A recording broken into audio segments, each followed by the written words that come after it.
So Kurt Angle's coming in today. He's a wrestler. He's a big deal. Elephant Boy. You got to worry about these wrestlers now. Wrestlers are just dying. I know. Well, do you know the part in the movie The Wrestler where he gets staple gunned? Yeah.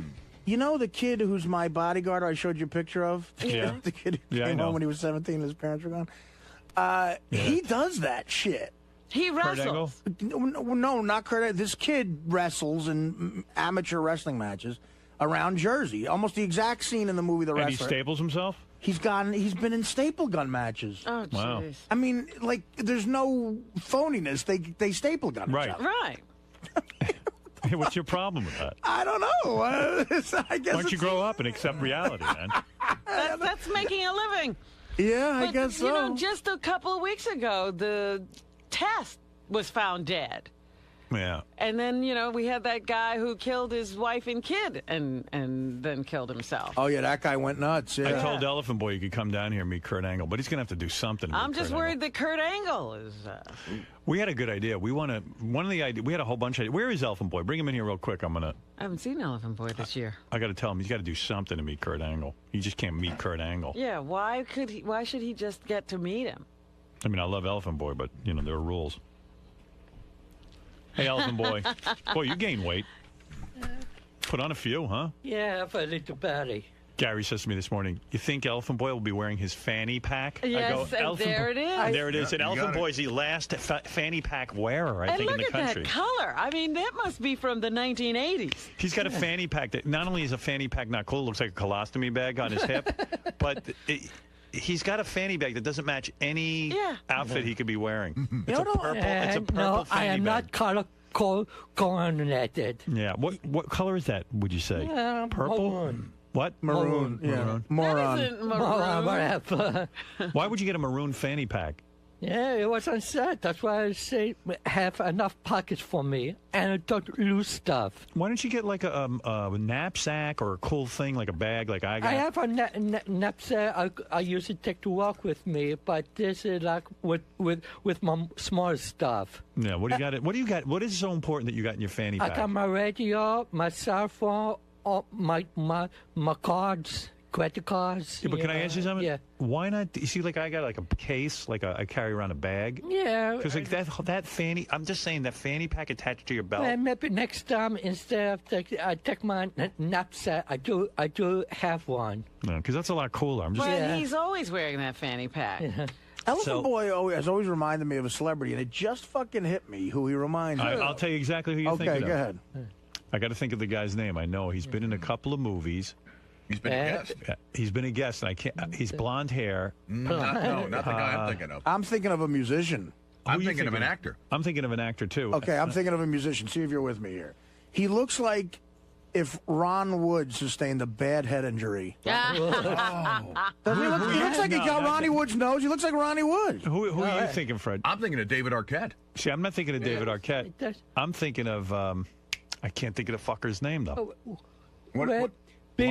People in the past told me I look like Emilio Estevez back when I was younger. Emilio Estevez? Yeah. Yeah, you don't look like Emilio Estevez. Okay, that's what people told me. Anyway, Kurt Angle's coming in. Elephant Boy's a big wrestling fan. Yeah. There was a couple of ideas. He's still into wrestling. Yeah, he's still into it. Well, you still gay or are you straight now? I'm straight now. Yeah. You see, someone said to me, do you think Elephant Boy's gay, but he's just being straight? I go, Elephant Boy did so many gay things that he's gay. He's a gay man who's trying. Faggot! He's trying to be straight. But you are faggot! So I feel bad for I don't think that he's the kind of gay that is struggling to be straight. But Howard, here's the question. Of course he's gay. Can a man go through a period of time, say 2 or 3 years, a phase of being gay and then just give it up and be straight? No. You're gay and But there's nothing wrong with it. Yeah, that's nothing wrong. Like to me, it's a phase. I think I'm all out of it, but who knows what happened to future? It's not my That means he's object. going back. I'm saying if Kurt Angle walked in... Well, like I said, call me in not for 10 years. I'm saying if Kurt Angle walked in, stripped down nude, and said, Elephant Boy, blow me, Elephant Boy would be on his knees. Yeah. I would also say that very few people who go through a phase actually make movies. Like, Elephant Boy made a movie. That was years ago. Something I regretted, but Doesn't matter how many years ago it was. Why is he fighting being gay, Howard? Because it's not an easy life, and he's got enough problems. He's Elephant Boy. You might as well go gay. Nothing's going to get easy for you. True, but I think it's this.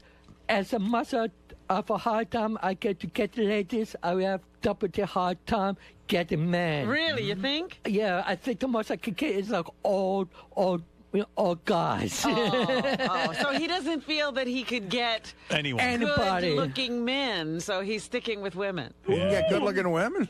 Yeah. You still got that girlfriend? Yeah, but, she's, how'd you say, indisposed. Oh, she's in jail? It still is, yeah. Oh, she's still in jail? How long is she going away for? Probably not to do Artie next year. Wow. How many years has she been away? 2 years. I told me it's 2 years. How's she doing? Well, I just talked to her this weekend. She's doing okay. Is she getting it on with girls in prison? Yeah, no. Not her thing? Not a thing. Unlike me, she never went through a phase. What's she doing in prison? I didn't even know why she got in there. She's illegal use of prescription drugs. Double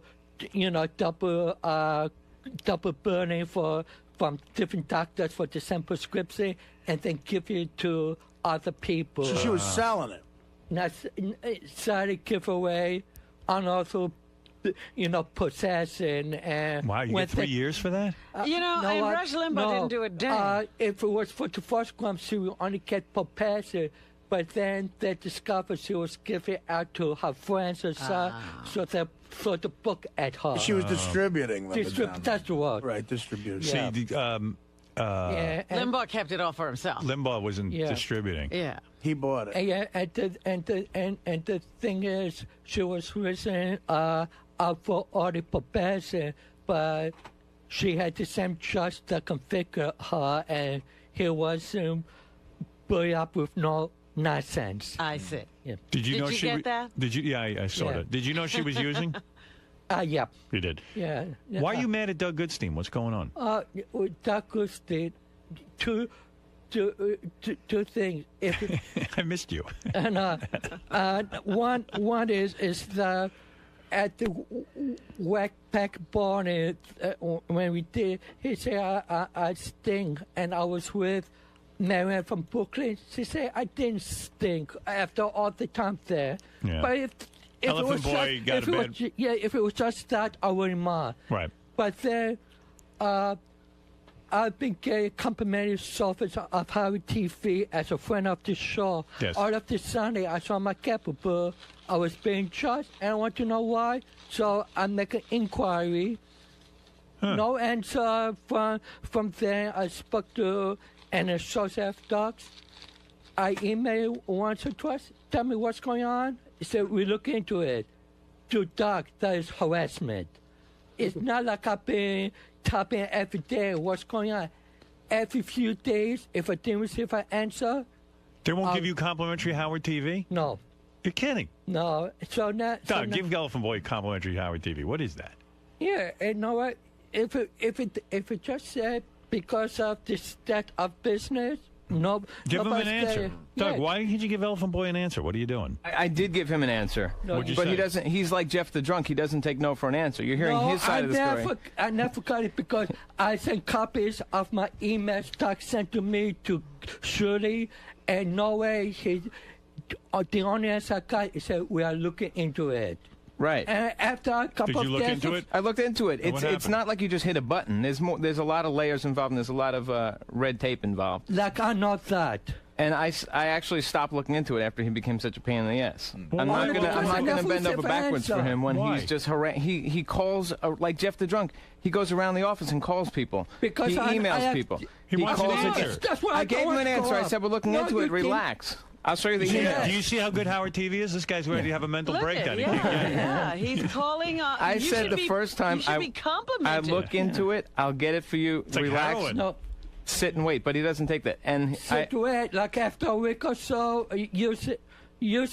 If you go business, if you need an answer, and you say you look into it, if nothing going on. But Doug, and how long should it be resolved? I mean, That's Elfin Boy, it. you know, Give how me- long does it have to I wait? really did look into it. Get him Howard TV. No, I will. I'll look into it. Yeah, And don't I look apologize. into it, just get it for him. He didn't stink at Bowling Beauties. He actually reeked. Oh, really? Yeah, it wasn't a stink. It was beyond stink. It well, was. Marianne from Brooklyn didn't before. smell it. Well, then her nose must have been clogged. Were you the only one who smelled it? No, I could fill this room up with everyone that was in there. Yeah. Yeah, I wouldn't be surprised if it's I stink today. So it's Go smell nothing. him, I'll Doug. smell you. No, you smell good. See? Actually, well, He's doing the 3 sniff test. Okay. it's like a combination of BO and deodorant that's covering BO. I would never win, so I fought it. Well, you did admit to shitting yourself and then going to an event. I admit to that. Yeah, that's pretty gross. Okay, but that's Elephant not. Boy, I'll never understand because you seem like, you know, aside from your elephant affliction voice, you seem like a pretty normal guy. And then you go to an appearance with Gary and you got shit running down your legs. And like that took me by surprise. Like, that was not in that's character. it. That took you by And surprise. I got to tell you what else took me by surprise. I was put in a situation I'm on the. No, when In you shit, respect, I should just went away. But yeah, when you shit your But pants, you that go says home. something. It says something when you just keep going. Yeah, well, I You have have to bad say- judgment. At second, At the least. No, you really do because you're not retarded or anything. No, People but don't know that. I do make mistakes. You do. Well, you're not in jail at least. Yeah. It says you're grotesque, is what it says. Yeah, I mean, he shit his pants on the subway, and then he went to Gary's appearance and had shit down. He had shorts on, and was like, she was shit running down his legs. Like if I was going to my friend's wedding and I was best man at the wedding, I would have to turn around. I'd make some calls. Go, look, I shit myself, and I got to go home first. You continue to go to a Gary appearance. That's right. Public appearance. Yeah, you know what? We should say it was Howard. It was outdoors at a car dealership. Like he wasn't missing a lot. Right. And then you wipe. Like I say, I haven't seen Gary in a long time, so I thought this go ahead, but Maybe there's more to those Gary appearances than I know. They're really great. He's just saying, Gary is a nice guy. he's just saying he hadn't seen Gary in a long time. That's why he continued to go. He missed Gary. And No, like Gary I would think be happy because to see his shit-filled self. That wasn't my train of thought, but And then you wiped your ass on the tarp. Remember? You wiped on my leg. You wiped your. It was all down your leg. And he smelled. I mean, Yeah, you smelled it. Was, he did. Yeah. do you remember the intern that was there? Some girl, Ashley. You remember her? How you made her stink? Yeah, I think one of the interns. But listen, plap out to Gary. Elephant Boy, that isn't even the reason why I brought you in here. I know you want to meet Kurt Angle, but you got to do something to meet Kurt Angle. Here's what I'm thinking. The first thought was, and I don't even know that this makes sense, but we were going to sit Elephant Boy in here and tell Kurt Angle that Elephant Boy's a Make-A-Wish kid, and he got mouth-fucked by a gang when he was young. And now that's why he talks like that? Yeah, that's one thing. And then every time. But do you think Kurt Angle will really fall for that? I wonder how much Elephant Boy would actually pay to get mouth fucked. Anyway, okay, so here's the thought. We could ask Elephant Boy Kurt Angle questions, and he's an expert on wrestling and stuff, so he could probably answer everyone anyway. But for every question he gets right, he gets to sit at least 5 minutes with Kurt Angle. All right, so that could probably be, if he gets a couple right, he could be in here the whole appearance. Right. All right. For every question he gets wrong, he has to get 5 penis slaps to the face by Richard and Sal. Oh, good. Have they agreed to that? Yeah. Oh, I want to put it past those two. All right. Okay. Or for everyone he gets wrong, he has to get teabagged by Richard and Sal. Which is worse? I think... Richard and Sal are having gay sex. Yeah. Either way. But Elephant Boy actually doesn't mind getting a penis to the face. No. All right, I tell you what. How about this idea? Elephant Boy can sit in here with Kurt Angle, but every time he asks a question, we turn the Sibian on, and Elephant Boy has to ride the Sibian while he asks his like question. that one. You like that? I wouldn't want to sip in. No, you gotta get That's Sibian. what we want. All right. It would do nothing for me. I don't know. You never know. Just sit on it. See what happens. It's just funny to hear you on the Sibian ask Kurt Angle a question. Oh, I just sip in. All right, the Sibian it is then. Yeah. Oh, good grief. All right. So while you're in here, you can be in here with Kurt Angle, but when we go to you and you have a question for Kurt Angle, we'll turn the Sibian on. Oh, boy. You'll You ride. have to ask it on the Sibian. Right. I just hope you don't lose control of your bowel. I don't think that will happen. Right. But, this is your show. right. You don't have to insert or anything. How old is Elephant Boy now? What do you think? I'm going to say 50. What do you think, Robin?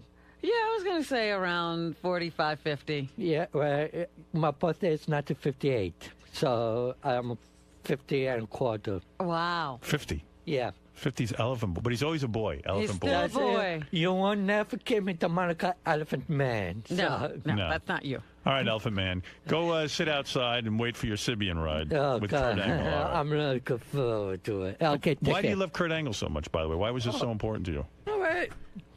Well, it's not just Kurt Angle. I was invited like a couple months ago for Ric Flair, but he canceled out.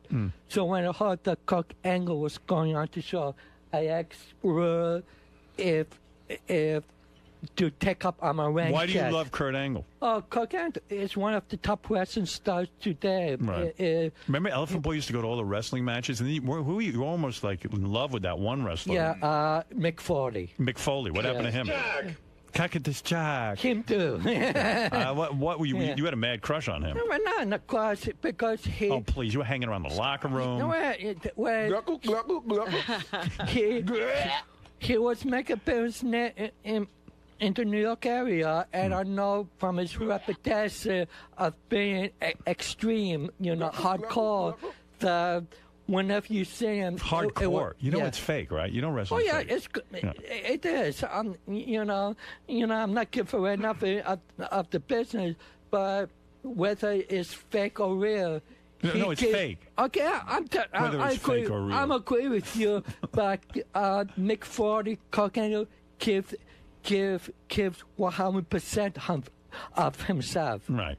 Yeah, that's why I just like with a good actor, if you give me a good performance, I will be a fan of yours. What is the most attractive? Who is the most attractive wrestler of all time? The most handsome. Who is the most handsome? As a guy who's dabbled in cock and balls. No, I never look at wrestlers bullshit. because they would beat me up. Who's the, no, no. Who is the prettiest wrestler of all time? The sexiest, the one that you fantasize about. I don't fantasize. You're lying. I don't. Yes, you are. There's maybe a younger Shawn Michaels, but not in a it's this way. What about The Rock? Does The Rock? Does he make you hard? No, but it got good. If The Rock wanted to ass fuck you, would you let him? Nope. You've never been ass fucked? Nope. Liar. No. Are you saying you're a top? You're not a bottom? No. You've taken it in the ass once. Yeah, I did. But Elephant Boy. No wonder he's shitting his pants.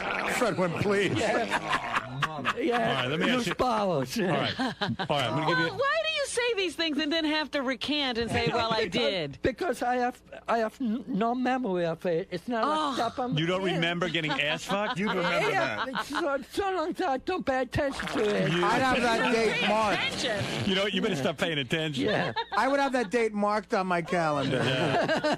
Like So- the Bastille Day. If The Rock said he wanted to ass fuck you, you wouldn't let him? I think so because I know The Rock is not that top, so I can never. No, let's say The Rock is a it. top. We don't know it, but he is one. That's you may find out, but I would be shocked to find out that he What about is. Hulk Hogan? Would you let him skull fuck you? In your mouth? I'll probably be dead. Would you like Hulk Hogan to fuck you No, in the mouth? that's it. You wouldn't want him to come in your mouth, Hulk Hogan? No, The most famous? I see them, and I don't see them. He's in lying, that way. by the way. I know. He I'm won't not admit. lying. Let me ask you something. Because What do you prefer? Do you prefer oral to anal? What's your thing when you're with a man? I like all. You like it all, huh? No, all. No, that's oral. You like blowing dudes? it. And gay it. Yeah. He's gay. Okay, whatever. Whatever. Whatever. I mean, dude. Yeah, no, I mean, I'm not disagreeing with you. Why okay. fight it, right, Elephant Boy?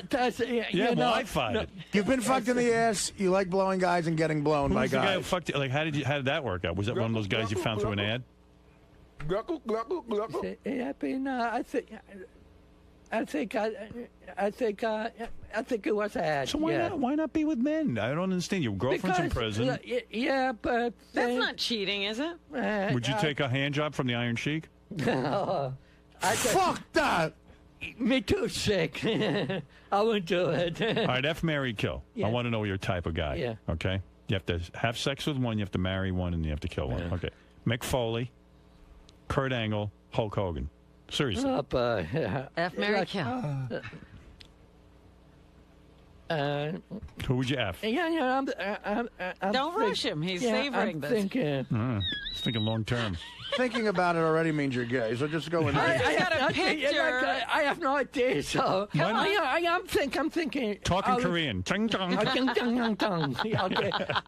No, I will probably marry Mick Foley. You'd marry Mick Foley. Yeah. Yeah, that's it. I know.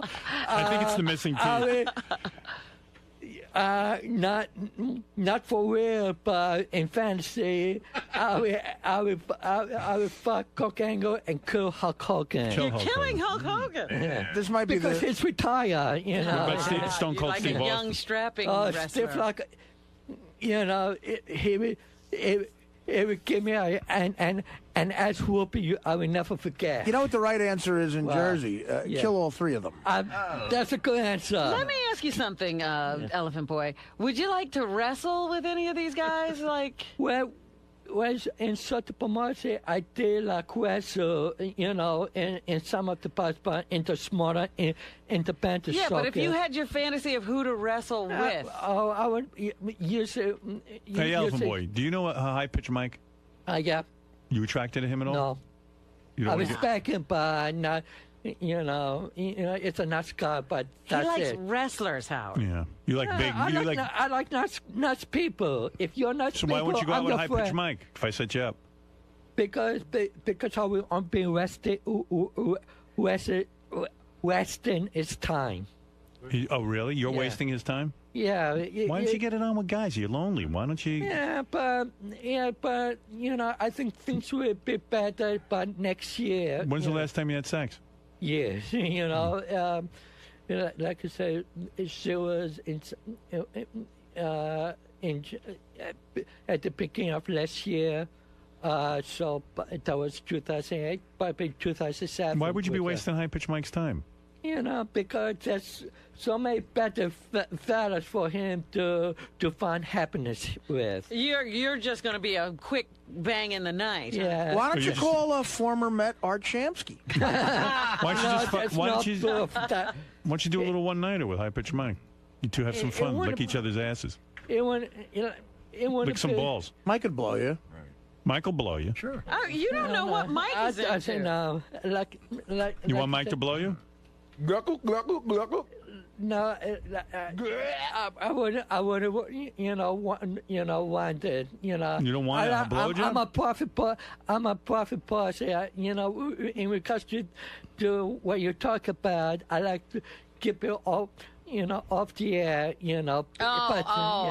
What's he saying, Robin? If you talk to him about this in the hall, it'd be different. Not in the hall, but, you know. I mean, just off the air. Yeah, All that's right. it. Fair enough. Fair enough. You know, it doesn't go with, you know, with women. I'm not the person, the type of guy that will blab about it the next day all off the air. You know. Oh, too bad. Okay. Well, that's me. all right. So we'll let you talk to Kurt Angle. I appreciate He'll that. sit on the Sybian while Gary gives you the full 100% juice. Oh, I can just imagine. And that'll be good. Okay, thank you And again. I think you should go back to men. I think you shouldn't be lonely. Why And not? I can say, if I have to make that decision, I will always have a spot for women that will never go away. And you know, and if I have choice, I'd rather be with women because I feel more comfortable with women. I see what you Yeah. I think the boys have a sexy bikini for you for when you sit on the Sybian. Oh, so that'd be good. good. You'll look really hot for Kurt Angle. Oh, wonderful, wonderful. So go get in your bikini and get ready to sit on the Sybian. We find a lot of people who do gay shit to meet wrestlers, don't we? I mean, people I love know wrestling. what Double A did when. It's not people who do gay things. It's men who do gay things. right, exactly. Yeah, there's no record woman in wrestling. What's the perfect penis size? So you've taken it in the ass. What's perfect penis size? I have no idea. What do you like? A big, small? regular size. Oh, you like a big, thick dick. Yeah, I mean, when you're admiring one, you want it to be I don't admire. big and thick and Don't you veiny. want when your asshole to be full, like totally filled? Show him a picture of that guy we had in here, the mold of that dude. That's what you Yeah, want. do your eyes light up when you see? Is longer and thicker more exciting? No, come on. I don't think that way. What's the you do. perfect size? Oh, would he strap that fake cock onto his face for us? Yeah, sure. Would you do that? What, he's asking Kurt Angle a question? Yeah. Get him in a sexy bikini and give him the Kurt Angle penis. I mean, not that Kurt Angle. Whatever that guy's name was who was in here. Would you do? We got a big cock. You just got to duct tape it to your face.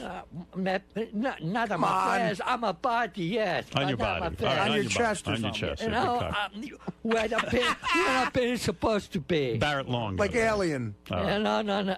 Yeah. Just put it in your ass No. While you ask Kurt a question. while you're on the Sybian.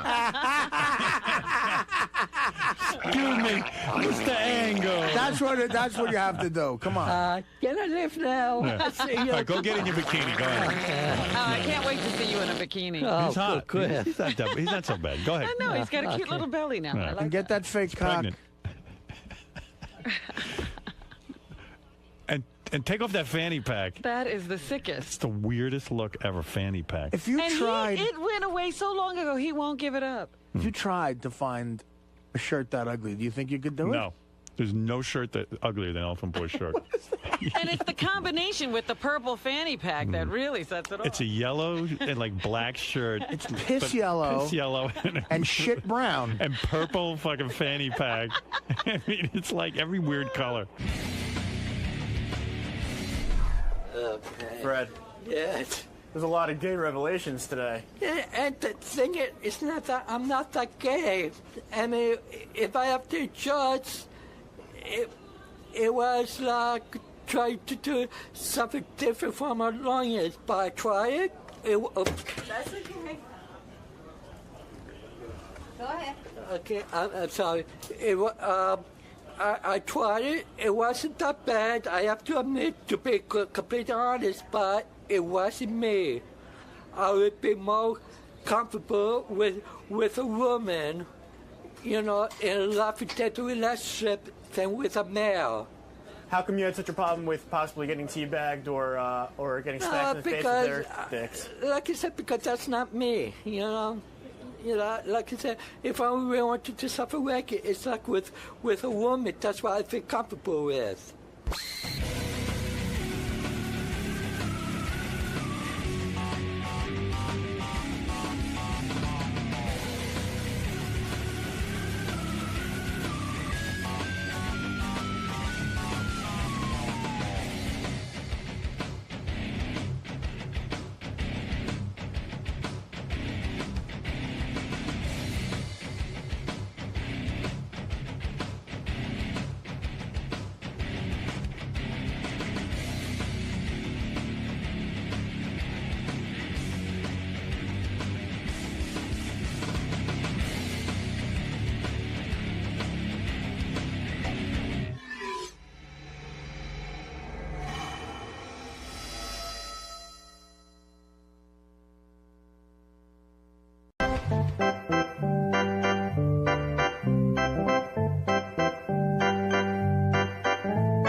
Oh, Jesus Christ. What did he do? He just threw it and it hit the umpire.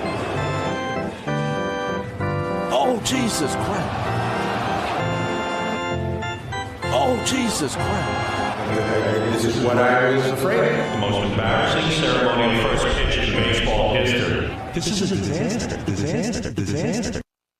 So I'm sitting at home Saturday evening. I was going to call my mom Sunday morning to wish her a happy Mother's Day. And I'm sitting at home, and my mother calls me. Thank you for the flowers. They're beautiful. And my daughter took me to lunch and having a wonderful Mother's Day. And wonderful. So we went through our conversation, and then she goes, your father wants to speak to you. Now, that's always a big deal because my father never really speaks to me that much. It's almost like there's an announcement and then your father appears. The weird thing is you hear my dad in the background. I guess what goes on is both of them can't hear anymore that much. And my mom won't even consider getting a hearing aid. My dad has a hearing aid, but it doesn't seem to change anything. And that's nice. He decides he wants to speak to me. So I'll be talking to my mother. This is what you hear. It sounds something like this. Yeah, Ma, so what? Wonderful Mother's Day. Your sister took me to lunch. I was there with Pam and Sharon. And in the background, you just start to hear. And then you hear, look, I want to talk to him. I don't even know if he knows my name. I don't even think he says, I want to talk to him.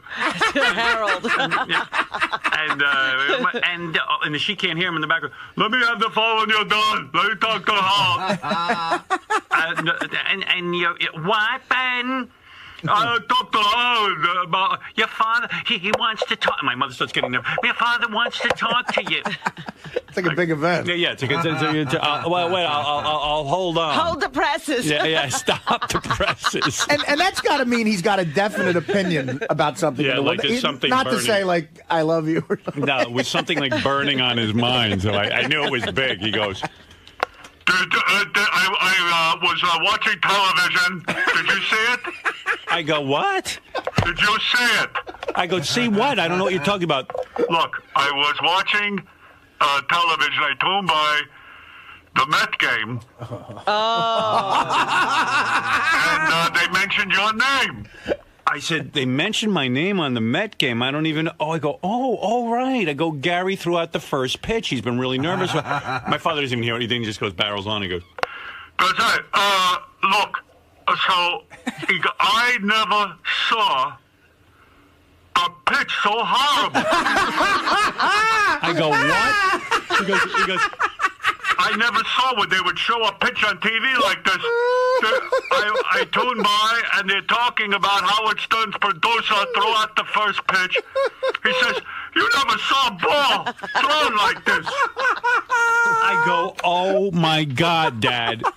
And my father can't even have a conversation, but I go, oh, my God, do you know Gary was throwing out the first pitch?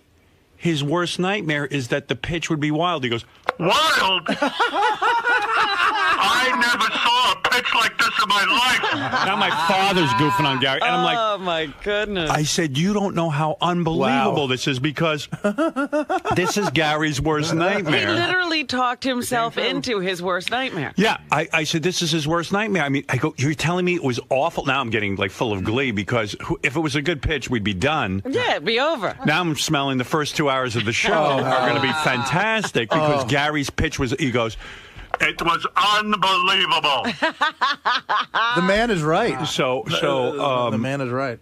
I immediately watched it. And, I said, I have it right here. You hold it down.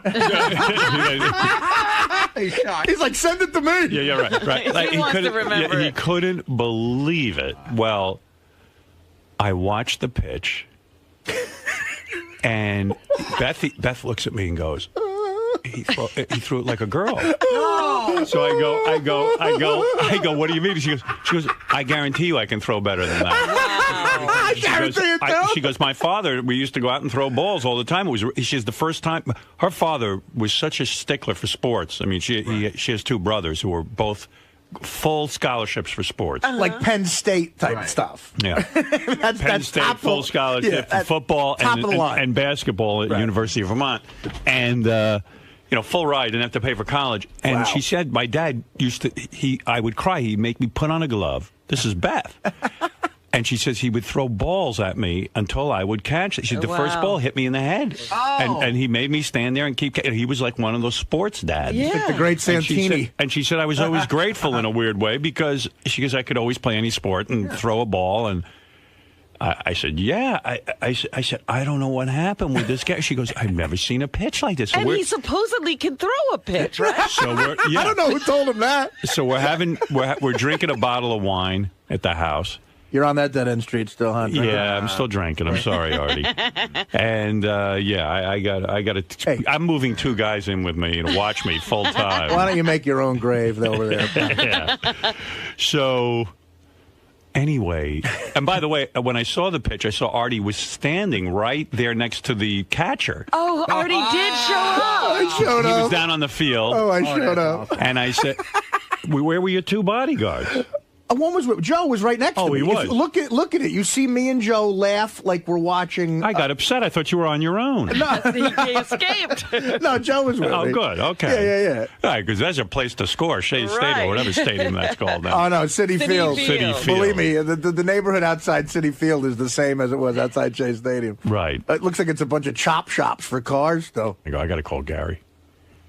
I called Gary. I go, oh, what happened? He goes, I'm on my 2nd Scotch bowl. Yeah, he started getting loaded. He was getting loaded. And I had to drinking. leave. It was unbelievable. Really? He was that devastated that now he had to get drunk? He had to get drunk. Some fortitude. I go, that was your worst nightmare? He goes, I don't know why I did it. So I didn't want to start busting his balls too bad. Right then, yeah.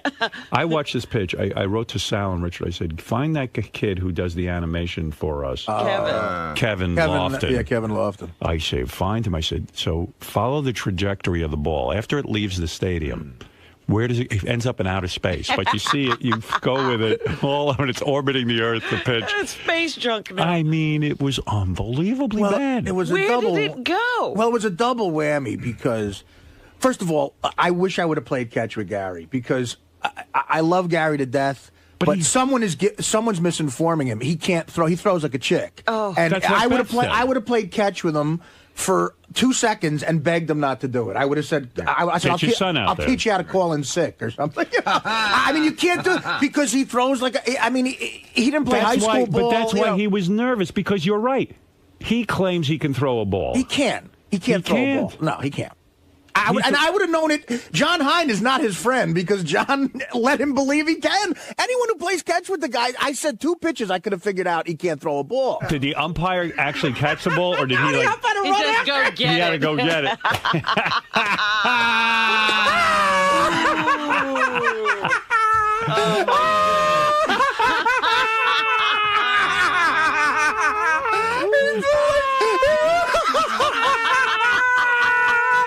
Ball was not there, ball. Me and Robert Smigel were there. I said to Smigel, I said, what a great day. We just saw Lance Bass throw out the first pitch. Was the umpire cracking up? The whole stadium was laughing. I said to Gary when I called him, I go, what did Artie say? He goes, oh, Artie just, hit me on the back, and he basically said, better luck next time or something. So you were like saving it up for the everyone. You know what? Here this morning, nobody would talk to Gary. Like Will wouldn't talk to him. No one, because Gary says to me, oh my God, he goes, do you notice no one's talking to me? I go, Gary, they're all waiting and saving it for the air. Listen to this. The Daily News called Gary's pitch the most embarrassing ceremonial first pitch in baseball history. Howard, some broad who I've never heard of sang the national anthem. Yeah. She looked like a Britney Spears or something. Right. She should have thrown out the first pitch. She would have done a better job. And I was trying to justify what Gary did. It was Autism Awareness Day. He should have said he had autism. I said Gary was nice. He threw out the pitch like he's autistic. Yeah, he wanted the kids to feel good about themselves. Will, it was obvious you weren't even talking to him. It was great. I brought my whole family, went out to the game on Saturday. All Philly fans. I just wanted to see him throw that pitch. And by the way, we should mention, because it was Autism Day, Gary had brought in about 100 listeners to watch him throw the first pitch. Jeez. Lucas is such a sweet kid. He came up to me before the pitch and said to me, Artie, I love my dad, but if he screws up, you got to make fun of him. That's what he said to me. Right. After the pitch, he saw how sad his father was. And the sweetest thing happened in the suite we had. He came back up to me and, like, dead serious, he goes, please don't be too hard on my father. So I promised him, but Lucas, you're learning something about life right now. I have a job. I got to do it. I'm making money. You made a deal with a drug addict, Lucas. They don't tell you the truth. This is the way it usually goes with them. But he should have let Jackson throw it out. Because Jackson even said to me, you could tell he's a good athlete, and he said, I want to throw it out. I would love to. Like, he was ready to go. And by the way, Sal is in the hallway for the TV cameras mimicking Gary's first pitch before we get to Will. What's he throwing, like Sal? Let's see. There. Oh, there it is. He's got the Gary mask on. You're throwing it too good. Oh, you're winding up. Okay. Take a shot put. Oh, man.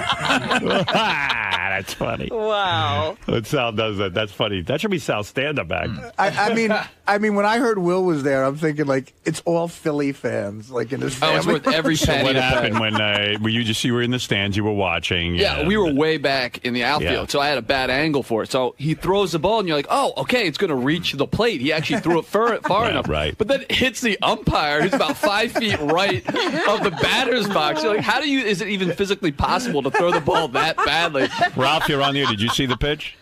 I thought Star Trek was good. This is better. He threw like a Star Trek fan. How do you? I don't understand. Like, how did it? Like, it wasn't even close. Yeah. Yeah. I mean, with all that, first of all, and then Gary had a pitching coach. That's nothing. You don't even know the half of it. When I spoke to Gary and he was drinking scotch on Saturday night after this fiasco, I said, "What's going on?" He goes, he had hired a psychologist. Oh, get out of here. To work through it with him. Fire that guy. He hired a guy to do 100 pitches with him, a pitching coach. And Gary goes, I don't know. I threw 95 of those pitches perfectly, and then 5 of them went bad, and now I'm focused on the 5 that went bad. So then he hired the psychologist to work get through that with out him. of his head. He should have had the psychologist throw out the pitch. But what you're telling me, Artie, is Gary doesn't know how to throw. He should have had the psychologist. He doesn't. I'm telling you, I could tell. I played baseball for a long time. Right. And I played like hardball. I played in a fast pitch league for a while. And I know what it's like. You play catch with a guy, you could tell, okay, this guy knows how to throw a ball. Right. And I'm telling you, if I played catch with Gary, I could have told him, don't do it, man. Was Gary's worse than Chris Rock? Yes. I think it was the worst pitch in the history. I mean, the Met players and fans, everybody around in the suite. I mean, the autistic kids were going, "Wow!" Sebastian Bach was there. Yeah. First of all, the Sebastian Bach had the line of the day. What did he say? Sebastian Bach sang 3 songs before the game, and no one was listening to him. Right. Although I thought he sounded pretty good. Right. And afterwards, we see him, and he's like one of those, dude, what's up? Yeah, he's a heavy metal guy. Yeah, right, heavy metal guy. Yeah. The lead singer of Skid Row in the 80s. But he goes, all I know is Gary threw worse than I sang. That's the ultimate insult. Thank God for Gary is what he's saying. There was like, He threw worse than I sang. We all took a picture. Do you know the Daily News? I mean, for the Daily News newspaper to say. Comment even on a picture. I mean, to say it's the single most embarrassing moment in the history of first pitches. Yeah. In the history of the Mets? You know how many embarrassing moments the Mets have? Oh, here it is. Worse. Gary Dell'Abate, we all know him as Baba Booey from the Howard Stern Show, delivered what has to be the most embarrassing ceremonial first pitch in baseball history Saturday. He had been talking for weeks on the Stern Show about doing this, and Saturday he finally got his shot. The video is below, pretty bad. He may actually be better than Perez and Green combined. If you look closely, you can see Stern sidekick Artie Lang, a Met hater, to the far left during the pitch. In all seriousness, Dell'Abate, a Mets fan, was at Citi Field, the Celebrity Gifts for Autism Awareness Day, which is a great cause, one that's dear to my heart. Good job, Gary, on that. But don't pitch. Yeah, I don't think they're going to remember why he was there. That was from the Daily News, Howard? Daily News. Oh, my God. Yeah, let me check that. You see, Yeah, Daily News. I love. Seriously, I think I'm absolutely sure I could do better. Well, actually, Ralph, after that pitch, you should worry about your job. I think Gary should be picking out Howard's clothes.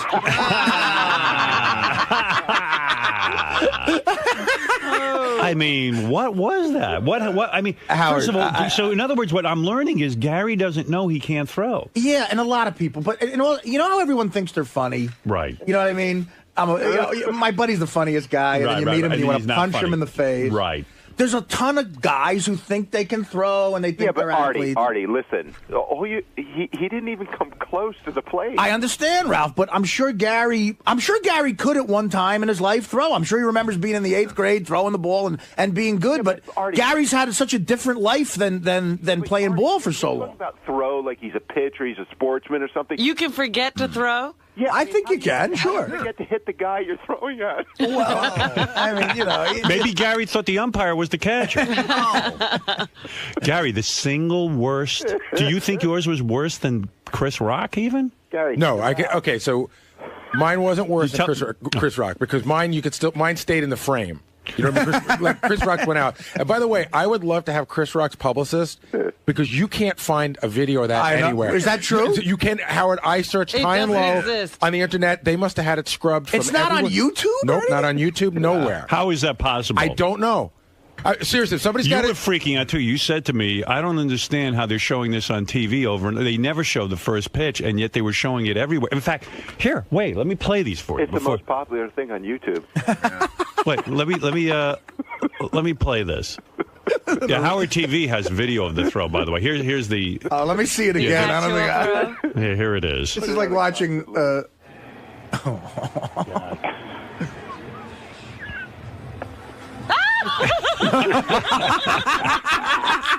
Why did you do this? Well, first of all, there's a couple of things going on. I'll let you.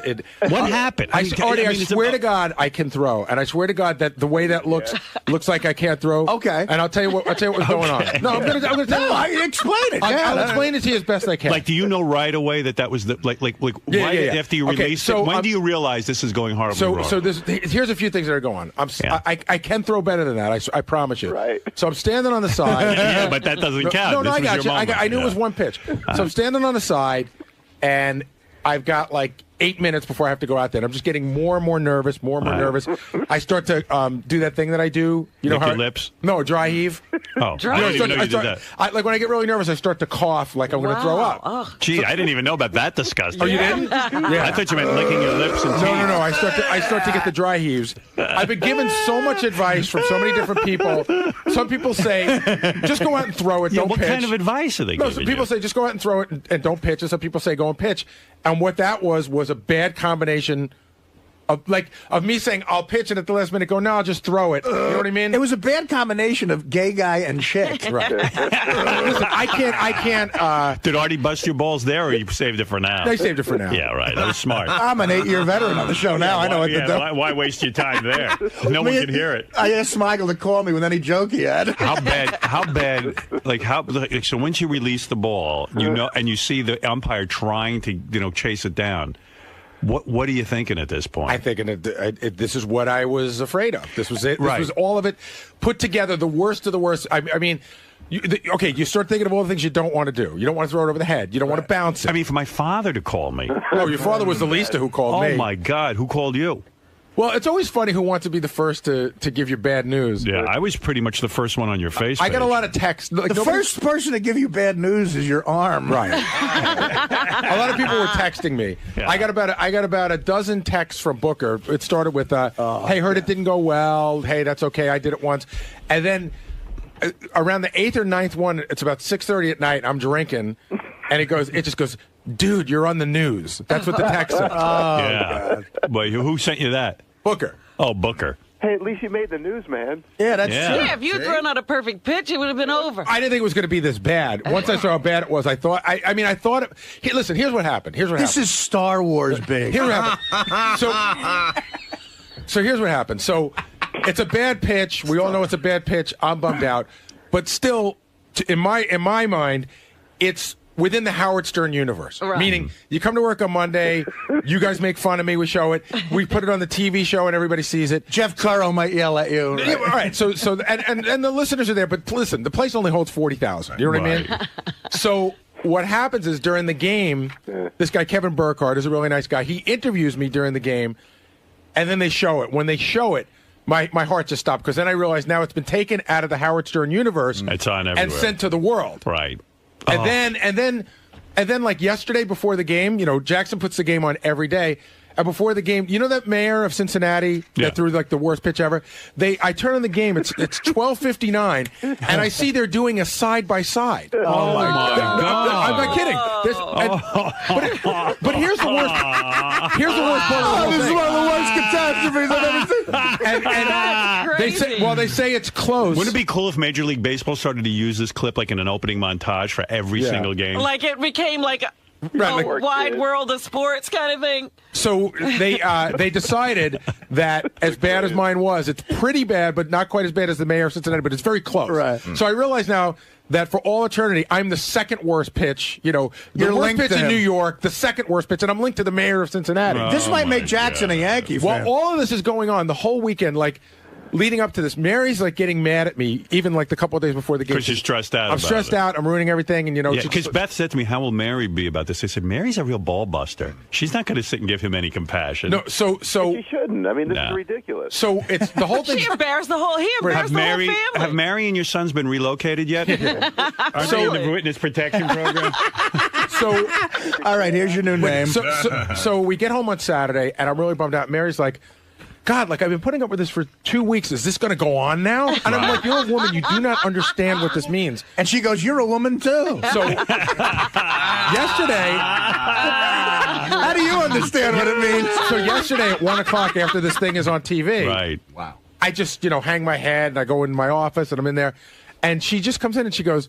So you're gonna ruin Mother's Day? She goes, this is what it's gonna be. She goes, this is my day, and now it's all about you. Oh my God! Hey, this is sweet. Gary's kids are on the phone. They want to make him feel better. Hey, Gary's kids. Oh, that's mean. Kids. What do you think of your dad? All right, they can't stop. That sounds like Jake and Chubba from Queens. Howard, here's how you know it's really, really bad. I get a text. I'm going to pick up my mother to bring her home for Mother's Day. I get a text on my phone, and it says, "Sorry about the first pitch. How are you doing?" And you know how people text you and you don't know who it is? Right. Yeah. So I go, who sent this? Because they should put their name on it. So what I usually do is I hit the button to dial it, and then I usually get the person's voicemail. It was the owner of the Mets. Oh, it was Jeff Wilpon. You're kidding me. I sort of know him. But he's just like, he wanted to see how I was doing. Wow. Oh, wow. By the way, they announced the game in Spanish. You could even hear during Gary's first pitch, they reference it. Pero primero, aquí está Gary Dell'Abate del Howard Stern Show para tirar la primera pelota del juego. Please welcome Gary Dell'Abate. También lo conoces como Baba Booey. Y ahí va. A la puchica, este pendejo Monkey Boy no puede tirar para nada. Quizás con ese gran peso de su tooth and gums enorme, su balance ya está todo chiflado. Los otros jugadores ya casi están cayendo por el ass breath que tiene este hombre. Ahí va ese Neanderthal jungle creature, ¿oímos? Todo el mundo. Y ya vamos a regresar después de este comercial. Oh, my God. What do you got there, Jason? An article from Newsday.com. Oh, Newsday. What does Newsday say? Let's see. Howard Stern's longtime producer, Gary Dell'Abate, is infamously known as Baba Booey. The history of the nickname comes from a mistake Dell'Abate made in the studio many years ago. Saturday, Baba Booey messed up again, big time. Watch it. Then they have the tape on the Newsday.com. Oh, they direct you to that. Huh? Yeah. They're driving people to the website with it. And then guys write comments underneath it, and it's like, God. Ouch, Gary. This pitch just makes me cringe. I watched it live about 15 times. As someone who pitched for 10 years, he should have called me and not a sports psychologist, as he claims. Howard, that's not a comment. That's the author. Oh, that's the author. Oh, my God. That's the writer from Newsday. The key... Oh, I thought it was like a kid. This is great. The key is to put zip on the ball, Gary, and throw over the top. I really can't decide what it looked like. Maybe a boomerang throw. But I've never thrown a boomerang. It just looks horrible. Continuing to pile on, it's one of the most unathletic things I've ever seen from a grown man. It ranks second to Chris Rock's opening pitch, so at least you're behind Chris Rock. There's some good in this. Apparently it's worse than Chris Rock's, right? Artie loves this. Let me just say that. The last time I was at a Met game was 1985, I told Gary. And the only 2 times I went back to Shea Stadium after that was to see The Who and the Rolling Stones. Right. This blew both away. Did you know right away, as someone who played ball, when even the wind up is sort of... Well, I didn't wind up. My suggestion to Gary was to wind up, because if you wind up, you kind of get lost in the wind up a little bit, and it takes your head off throwing. Right. Like but a lot of people said, and then already just as many people said, don't wind up. Really? People just said, just throw it like you throw it in the front yard. Again, I'm telling you. Well, clearly you should have listened to them. I'm telling you, Jackson and I went out on the front lawn that morning because I walked it off. I threw the pitch, and it was a strike. Walked it off. In other words, we had the distance. Right. We walked off the distance. Fag. you spent, here's the problem, Gary. You spent way too much time thinking about that. That's right. Well, That's can I right. say something? But first of all, why put yourself in that position? In other words, I don't even think I've thrown a hard ball in my life. I don't know, maybe 10 times. You do better, though, I'm sure. I think I would, because I've thrown balls and they... Well, you're the type of person who the type A would kick in to where you'd obsess. You'd make sure you could do it, otherwise you wouldn't do it. Of course. Right. In other words, why did you, Gary? You can't throw a ball. I've never seen. I swear to God, I can, and I swear to God, I throw a ball every day. When you, I don't know what you call this. When you go like this, but I decided to do. That's how that's like a girl throws. I decided to do 10 things at once. It looked like you were in the Go-Go's. Yeah, yeah. Listen, I won't deny Gary, for a second how bad it looks, and I guarantee you, I can throw. Is the way you threw it. I know, but that's because I tried. Like I went to like go. Artie, like this. Look. Howard, I know. I couldn't even do it. I tried to imitate it, and everything I did looked more manly. Artie being there, was that like the greatest thing ever? Ralph, I'm telling you, it was better than any concert I've been to. It was the atmosphere. First of all, I wanted to hate that place. It was nice, huh? Baseball heaven, man. Wow. So will you go again? Will you maybe go to some Met games? If the Yankees beat them again in the World Series, I'll go, yeah. Right. I showed Do you Jackson. like it better than the new Yankee Stadium? Well, I haven't been there yet. Oh, I'm going I'm going to the Yankee game with my tickets for the first time Friday coming up. All right. And I can't wait. Throw a ball out there. Yeah, but I could hit. If you were sitting at home plate, I probably could hit you. But Do you want a second shot at this? No. Why don't you? I thought about it. I really did. I thought about it. Would you like me to arrange for that? No. That would be too funny. That would be the best. I understand because it's the pressure that I can't. But I understand what I understand about Gary's situation is the pressure because. Look, I've thrown a baseball a million times, and I threw out the first pitch in a Newark Bears game, which isn't even close to being as devastatingly pressure-packed as this. It's a lot of pressure. But this is his worst night. In other words, he couldn't have thrown it worse. In other words, let's say he had missed. Let's say he didn't get a strike. Let's say it dribbled or something. Or maybe he didn't even reach home plate. Yeah. At least this was his worst night. I mean, it couldn't have been worse than it that. It was a self-fulfilling prophecy. That ball is somewhere on the moon right now. It's like the greatest episode of Seinfeld it ever. Like an air ball. Do they give you the ball afterwards? Oh yeah, I have it. Oh, did you throw it out? No, it's at my house. I mean, you don't want to be reminded. The ball is defective. Why would you keep that? You know what, Gary? Garrett? Throw it in the garbage. You should keep it and have have Lance Bass sign it or something. Yeah, that's funny. Like have every all of gay it, guy. all of NSYNC sign it. No, have it analyzed. Good bitch, Joey Fatone. Poor Gary. Gary's standing here while Artie and I are laughing. Robin's laughing. But you know what? And you don't even know what to do with I mean, this is you expected this. Expected. Can I just say for people who haven't seen it with the camera, when the camera's on it, he throws it off camera. No, I know. Hook Nose Mike is on the air. I haven't spoken to him in a while. Hook Nose, hi. Morning, Howard. Hook Nose, you bastard. Listen, Gary, you have to let Howard set it up again. You got to redeem yourself. I think in a way you do. You do. Yeah, good. That's good advice, Hook Nose. No, but Gary really needs to go out there and throw the pitch. Listen, you need to get this one behind you. Garrett, do me a favor. Can we play catch one day? Yeah. And and then I'm going to come back and I'm going to say if Gary should do it again. I'm going to be brutally honest. Yeah. All right. But based Howard, on what you saw, let film Artie having a catch with yeah, we'll film it. But Artie, based on what you saw, right? I mean, Gary gives you this thing. He was winding up, but also doing something else. 10 different throws. Right. The fact of the matter is, he can't throw, and he doesn't know it. And he's one of those guys, like you say, who thinks they're funny, and they're not. Right. And you saw absolutely no indication that he can throw. Major league pitchers are calling Gary and saying it was the worst thing they've ever seen. I mean, the guy from the Daily News, the is owner of saying the Mets, the Daily News. Oh my God! I mean, My you know what, father, Gary, really is. My the father best. hasn't called me in 10 years. Hello. My father goes. My father's like, did you see that pitch? I go, yeah, Dad. He goes, what kind of pitch was that? He goes, well, it was unbelievable. Yeah, we got to call my dad. Guys get angry about that because I get off the plane yesterday and the guy who meets me at the plane says, Gary sucks. Well, Gary is a guy's guy. Like Gary what? knows sports. You can talk to sports, so you think it's going to be better. Yeah. This is a disaster. How do I leave the house, Ralph? At the end of the day, it's hugely embarrassing. I still produce a major radio show. He lives that in has nothing to do with Connecticut. There's throwing a all ball. fruits up there. Gary, all that considered, you can't throw a ball. Okay, fine. You can't get a job. Yeah, I have a job. No, you don't. And I can throw a ball better than you. That I would like to see. That I promise you. I'll bet you $1,000 I could throw a ball better than you. I'll tell you what, Ralph, because you're such a big mouth. Yeah. Why don't you go and throw out the first pitch at Citi Field? Sure, why not? But, I mean, sure because they're not looking for him. No, but I'm saying, he thinks he could throw it better, but Gary, but he doesn't care about the pressure because he's half a fag anyway. But Gary, Do I have to he wear probably can throw it better because he's good. Anyone can outdo that pitch, probably. Well, not anyone. I like the chick who goes, and Gary Baba blew it. Yeah, oh my God! I like when they call him Gary Dell'Abate. I know, but they all get Baba Booey correct. Yeah, that they get. First of all, if you put it on a scale, when a chick says he Baba Booey. Yeah, Chris Rock grew up, I think, in a project in Bed-Stuy. Right. He probably never played There Little wasn't League. a field anywhere near him. Exactly. Yeah. You know what I mean? And his father probably left him at an early age. I don't know if he's Rock. from his father was there. Oh, really? Yeah, but black guy and his father was there.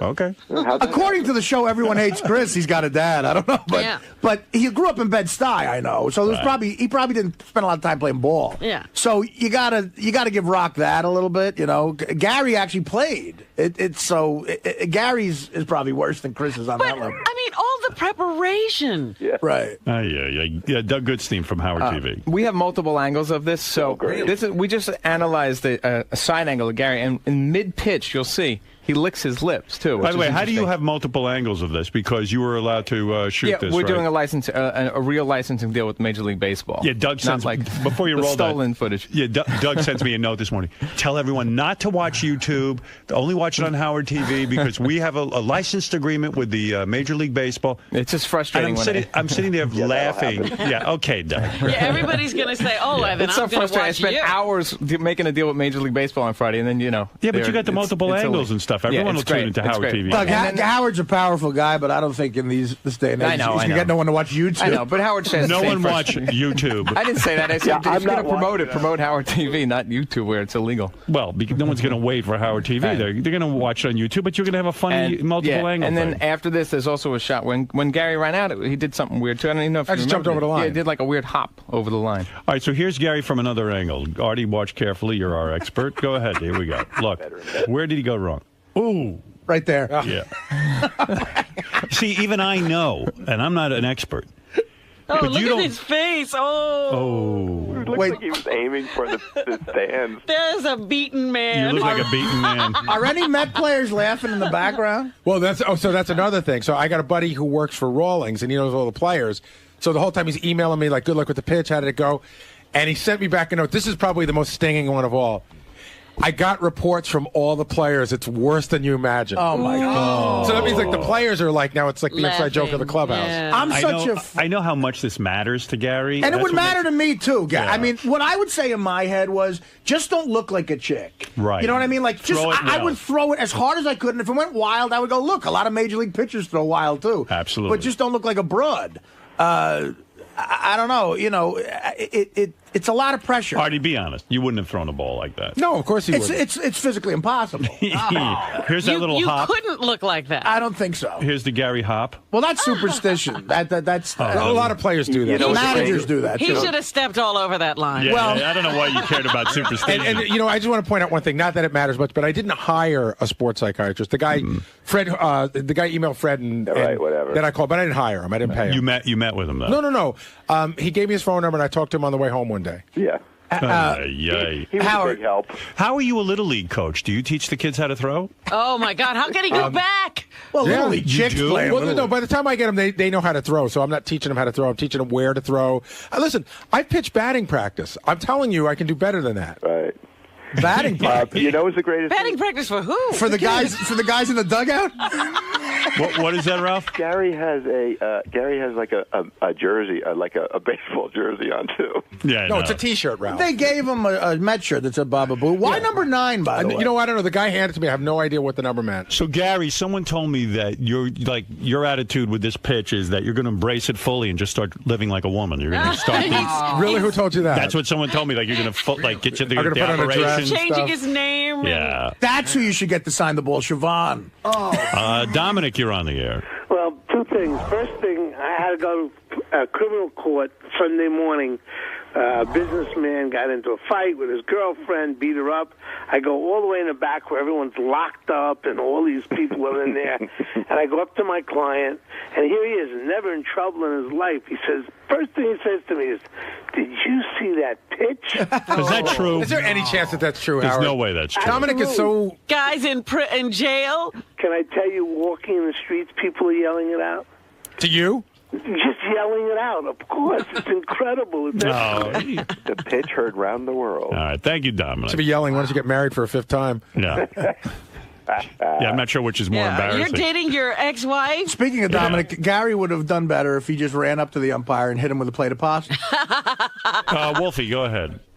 Hey, Howard. I'm not one to usually be negative, but I've seen better arms on a snake. It reminded me of a little kid. They just wind up and throw, and they're 2 feet away from you, and the ball just completely jumps to the side. And I was actually rooting for the guy because his kids were there. You know what did Gary in? I'll tell you what did Gary in, Wolfie. The pitch itself was not televised originally. You went out and did the first pitch. They don't televise that. Well, they wouldn't have televised this one either. Right. What happened the pitch was, in general is not televised. You were interviewed during the game, and that's what did you in. They did the replay. That's what I'm saying. That was in the body. That's when it was taken out of the Howard Stern universe and brought to the whole world. That's what did me in. Brett, go ahead. You're on the air. Hey, Gary. I just want to know which is more embarrassing to look at, your pitch or your boo-hoo, I miss you video. Oh, the love video. Oh. Which is worse to you in terms of, like, the show and taking abuse? So it's hard to tell. This one's too new. Right. Like, I need a couple of weeks to go by, but I guess they're probably pretty equal. By a mile. Ralph, I was just talking. This is really embarrassing, Gary. The only thing that sucks about this for Gary is he can't sell you the video. That's right. It happened already. Yeah. A freebie. Yeah, that love video was pretty bad, but this is way worse. Gary says the pitch is worse. I would think the love video would be worse. I said I haven't decided yet. How did you do? You did interviews after that? Like, how did you just not run out of there? Because I had an obligation to the Autism Society, et cetera, et cetera. Since the pitch, have you had sex with Mary yet? I bet you haven't even had sex. No, but that's not any. Don't you feel like less? Anything, like, I mean, if it was a strike, I don't think we would have had sex. You can't possibly get up to a woman after that. Wow. Right? Oh, God. Yeah, that's right, Ralph. I can't. Ralph is so astute. Well, let's go to Mr. Warmth. Hi. I want to thank Gary, as a member of the Stern Fan Network, for giving us a wonderful weekend. Thank you, Gary. Did you have a big weekend of comedy, Mr. Warmth? Oh, yes. The comedy gods were smiling down. I have a feeling like most of the people in the stands probably thought Gary was an autistic kid. Yeah. And he would have gotten away with it. Like they were like, hey, that's a pretty good pitch for an autistic Let's kid. hear it for Skippy. Yeah. But then I think once they went on TV and outed him as Gary from the Howard Stern He's show. not autistic? Let's hear it for Belinda Carlisle. That'd be funny if he'd gone out dressed up in a dress the next time. Like if they let him go out again. Throwing out the first pitch and talking about it later on her Twitter, Paris Hilton. You know.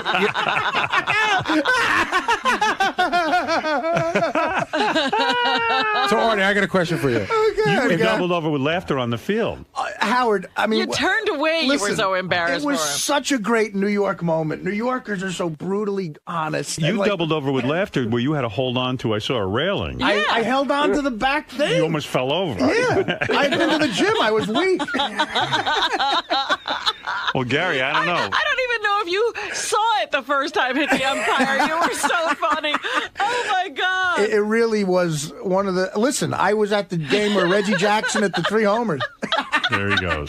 Oh, there's Gary doubled over. I mean, there's Artie doubled over. Yeah. Oh, yeah. And Charlie talking to me. And all those guys, by the way, all those guys in the yellow shirts, they're all security guys, ex-cops who work security there. They all had the same opinion of the pitch, pretty much. Charlie had. So how do you go on living with this? I mean, what's your plan? I mean, time goes by, you know. This too shall pass. Was your weekend the worst weekend ever? See, the funny thing was my weekend was the worst weekend for me. I mean, I had to go out yesterday. My kids both had flag football games, and only one person said anything to me. Most people hadn't seen it, or if they did, they didn't say anything to me. They were too embarrassed. So I said, like, when we got up, Mary goes, again, is this going to be the whole day? I said, Mary, we're going to a field of thousands of fathers. I go, that's all they're going to talk about. Right. And so the best part was, God. we're standing there, and she goes, see, nobody's talking about it. And then one of the dads I know who actually runs the Major League Baseball network comes over and he goes, like, not even like, hey, he goes, what was that? He's like, what was that? Oh, did Mary hear that? And I go, see? And she goes, one guy. And it was one guy yesterday. Right. Then my in-laws came over, and my father-in-law like sort of heard about it. And he's like, "Can we see it?" And I'm like, "No." yeah. And it's a lot of that. Right. And then I'll tell you what. Saturday night, I went to bed, and I woke up at 2:00 in the morning sweating, and just replaying the pitch in my head all over again and thinking about this morning, even though this is, about what I expected, but, you still think about it. So you woke up and the first thing you thought about was the pitch. And how... it was like literally in my head, you just replayed over, like, why did I throw it like that? Why didn't I just do what I was going to do? Like Scott Norwood. Yeah. Pretty much. What were you going to do? Well, again, I practiced like a wind-up in a real pitch, throwing really hard. And then I just wasn't confident in that. And then I just thought I'd throw it as a throw, and I can't explain it. It's just such a look of defeat, Were the garage guys heckling you this morning?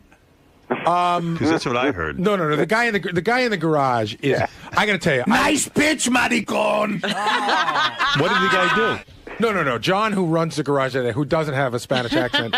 John, I've always thought John should be on the show. No, I mean, he didn't say anything. He just made a joke about it, but he would, he would never let anybody off the hook for anything. Of course So, not. that was the first thing. Driving in, I go, I wonder what John has to say. Right. And then he actually didn't say much. He just like, I think he said something like, missed the plate, huh? Yeah. I wondered how you were going to set this up today. It's so perfect that your father called you. Oh, that was God. A perfect way for this to Hello, start. Howard. Oh, but it was unbelievable. But here's the question. Will this go away eventually, or is this one of those things that's just always going to be very, very prevalent on the show? Always going to be very prevalent on the show. All right. Howard, do you realize that for everyone from now on who's going to throw out the first pitch, people's advice is going to be, look, whatever you do, don't Dell'Abate that pitch. So I think that's what I told. Dell'Abate will become a word. But that's what I told Mary. It'll be That's a verb. When Mary and I were arguing about this, and she's like, "Oh, get over it." I go, "You don't understand. I have now become like a benchmark." Yeah, absolutely. And she's like, "Whatever. You guys are such guys." Jeff the Drunk, you have the last word. Gary. Oh, boy. Yes, Jeff. I just want to say I'm very, very sorry to hear. But I didn't expect nothing less of you. I was watching it from my house that happens to be a Volkswagen bus. And I was embarrassed for Gary while I was waiting for my shipment of government cheese and weed. You could throw better with your bad arm, can't you? I could throw better with no arm. I could have thrown better with my ass. Gary, where'd this pitch all go wrong? When I said I would do it, it's just right from the beginning. Right from the beginning, I started, talking myself out of it, and now it's there forever. It's the worst thing that I could have ever imagined. I really don't throw like that. I'll go. Maybe we'll go out for the special, and I'll go and throw a couple of pitches, and you'll see that I don't throw like that. Now, what was going through your head when you were on the mound? It was like an out of body. Like my legs were like rubber, my arms were like numb. The last thing I remember was John Maine threw the rosin bag down, and I looked at him, and he looked at me, and I thought to myself, like, even that wasn't good, because I'd rather have somebody I didn't know than somebody I know right there. And then I held the ball, I gripped it the way I wanted to grip it, like over the seams. And he said, "It's your pitch," and I threw it, and I just didn't have faith in myself. No, what went wrong with the pitch? Did you think you let it go too early? Yeah, I let it go too early. And I let it go too early, and I didn't throw it with full force. I sort of let it go halfway through the pitch. Now, is there any chance you're going to do this again? No, I'm done. Your pitching days are over? Yeah, they're done.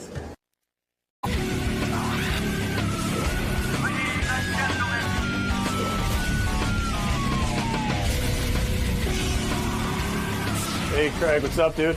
What's up, fuckface? How you doing, man? I'm doing good, man. How are you? Good, thanks. I'm running late, so. Oh, hey, that's all man. right. Oh, I fucking love Richie. Oh, Richie's the sweet, kindest fucking guy I've ever met.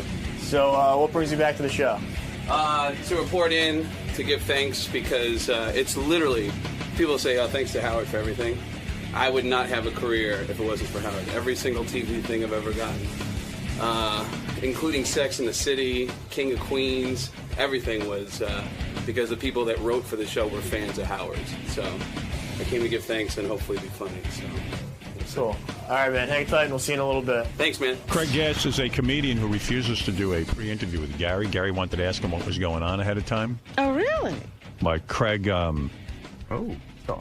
Craig is such a big star, you can't even get him on the phone. And he can't do a pre-interview anymore. He cannot do a pre-interview anymore. Oh, my. No, he's too big. He doesn't call back. I did it. Hey, what's going on, man? Hey, Craig. How are you?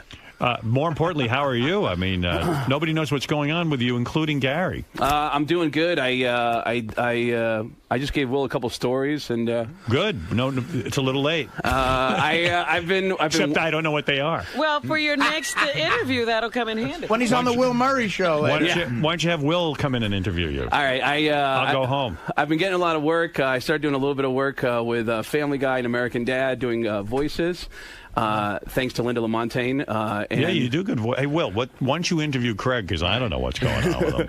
I got a couple months ago. I got asked to have a top secret meeting at a movie studio, which they said it was a major studio, and they said we can't tell you what it's about, but are you available tomorrow to come in at 10 a.m.? There's a couple people that want to meet with you. Right. And I thought it was going to be a big thing. I thought I was actually getting my first movie role. Right. I come in and they said, essentially, we have some stars that are too lazy to come in and do their own looping Oh, for my God. clean versions of these movies. So what they want you to do is do a celebrity voice impression. Right. And do the looping for the star. For the star. They'll play me the tape.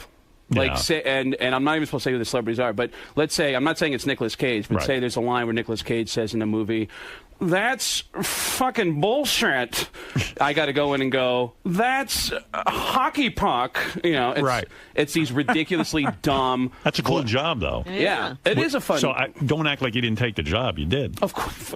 It's like Dennis Blair has a story about opening for Rodney Dangerfield, and Rodney said, hey, this guy is willing to pay me $100,000 to come to his house and perform at his son's 21st birthday party. You want to come with me and do the show? I'll throw you $100. Right. And I go, Dennis, he told you he was getting paid $100,000 and he offered you $100. What did you say? And he goes, dude, it's $100. It's still a lot of money. Yeah, for comics, you know. So you got offered a job. You thought it was your big break. You thought you were going to be in the movies. Yeah. And it turns out you are, in a sense, but you'll be dubbing people's voices in. Clean versions for cable TV and for movies that they show on airplanes. Why'd they have to have a meeting with you about that? I mean, they just said, can you do a list of these voices? So what voices do they need you to do? Well, they said I can't say which celebrities I'm doing the voices of. Because they don't want people to know that these celebrities are not that it's not their voices. They want it to think that it's organic and that those people came in to redo their own. Don't you think that a celebrity would have some integrity and want their own voice? Even in the clean version of the movie, they wouldn't want to leave it up to Craig Gass to actually do their voice and do their acting for them. Yeah, especially the movies that I'm getting, like some of the actors, like, really, this guy doesn't want to come in and redo Ronin? Like, who gives a shit, you know? It's about money, too. Like, a lot of those contracts, they'll put down, if you want a clean version, it's extra for my guy to come in. And so a lot of times producers will go, no. And then they just, get somebody like Greg, who's a talented guy, and just does the voice. I notice you call him Greg also. Well, how come nobody knows his name? His name is Craig. You know his name is Craig. I swear to God, I thought it was Greg. Stop it. Oh, my God. You and Sal. It. You know, Sal, too. We've told him a million times your name is Craig Gass. And everyone calls you Greg, and it's almost embarrassing. Not only do I never correct that, even I've been at comedy shows sometimes where... I mean, it's a way different name. I've known him for almost 10 years. I say Greg. The man's Craig Gass. We've talked a couple times in the last couple weeks, and he goes, listen, Greg, Greg, and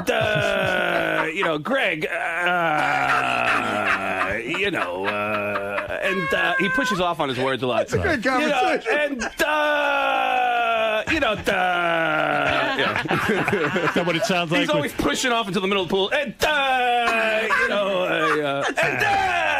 It's completely right. I ran into him at Saturday Night Live with his new girlfriend, and Norm Macdonald was there, and I see Norm, and every time I see him, he goes, "Hey, this fucking guy with the voices, fucking, hey, do your fucking Sam Kinison," and I go, "Oh, well, it's funny. I just saw this thing about Sam where he goes, I don't fucking care about the story, just do the voice." Yeah, right. Just get into the voice. He goes, just do the fucking voice, man. I saw him at the Improv one night, and to watch him perform, and there's a comedian on stage, his opening act, And he sees me, and he brings me over to Chris Farley's brother, the guy who gets a lot of acting work. What's that guy's name? Kevin Farley. Yeah. And he goes, hey, this fucking, hey, do your Sam Kinison for this fucking guy. Right. Hey, Kevin, this guy does a great fucking Sam. And I go, and the comedian's on stage, I go, I did his voice, and it sounds like Sam Kinison. And, and Norm goes, come on, fucking yell, He's fucking yelling. I go, but there's a guy on stage. I don't want to be a fucking dick. Yeah, who cares? All right. And then he just says, I want to blow! Oh! And then, of course, everyone looks at me, and the owner of the club comes over, get him out of here. And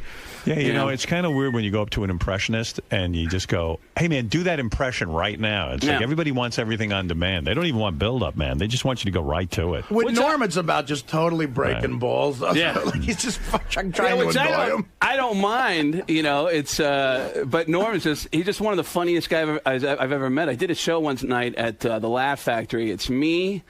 It was a great lineup. It was me, Jay Davis, Dane Cook, David Tell, and then Jeff Ross showed up. And I said, let's put Jeff Ross on stage. Bill Engvall shows up. I said, let's put Bill Engvall on stage. Cat Williams showed up. I said, let's put Cat Williams on stage.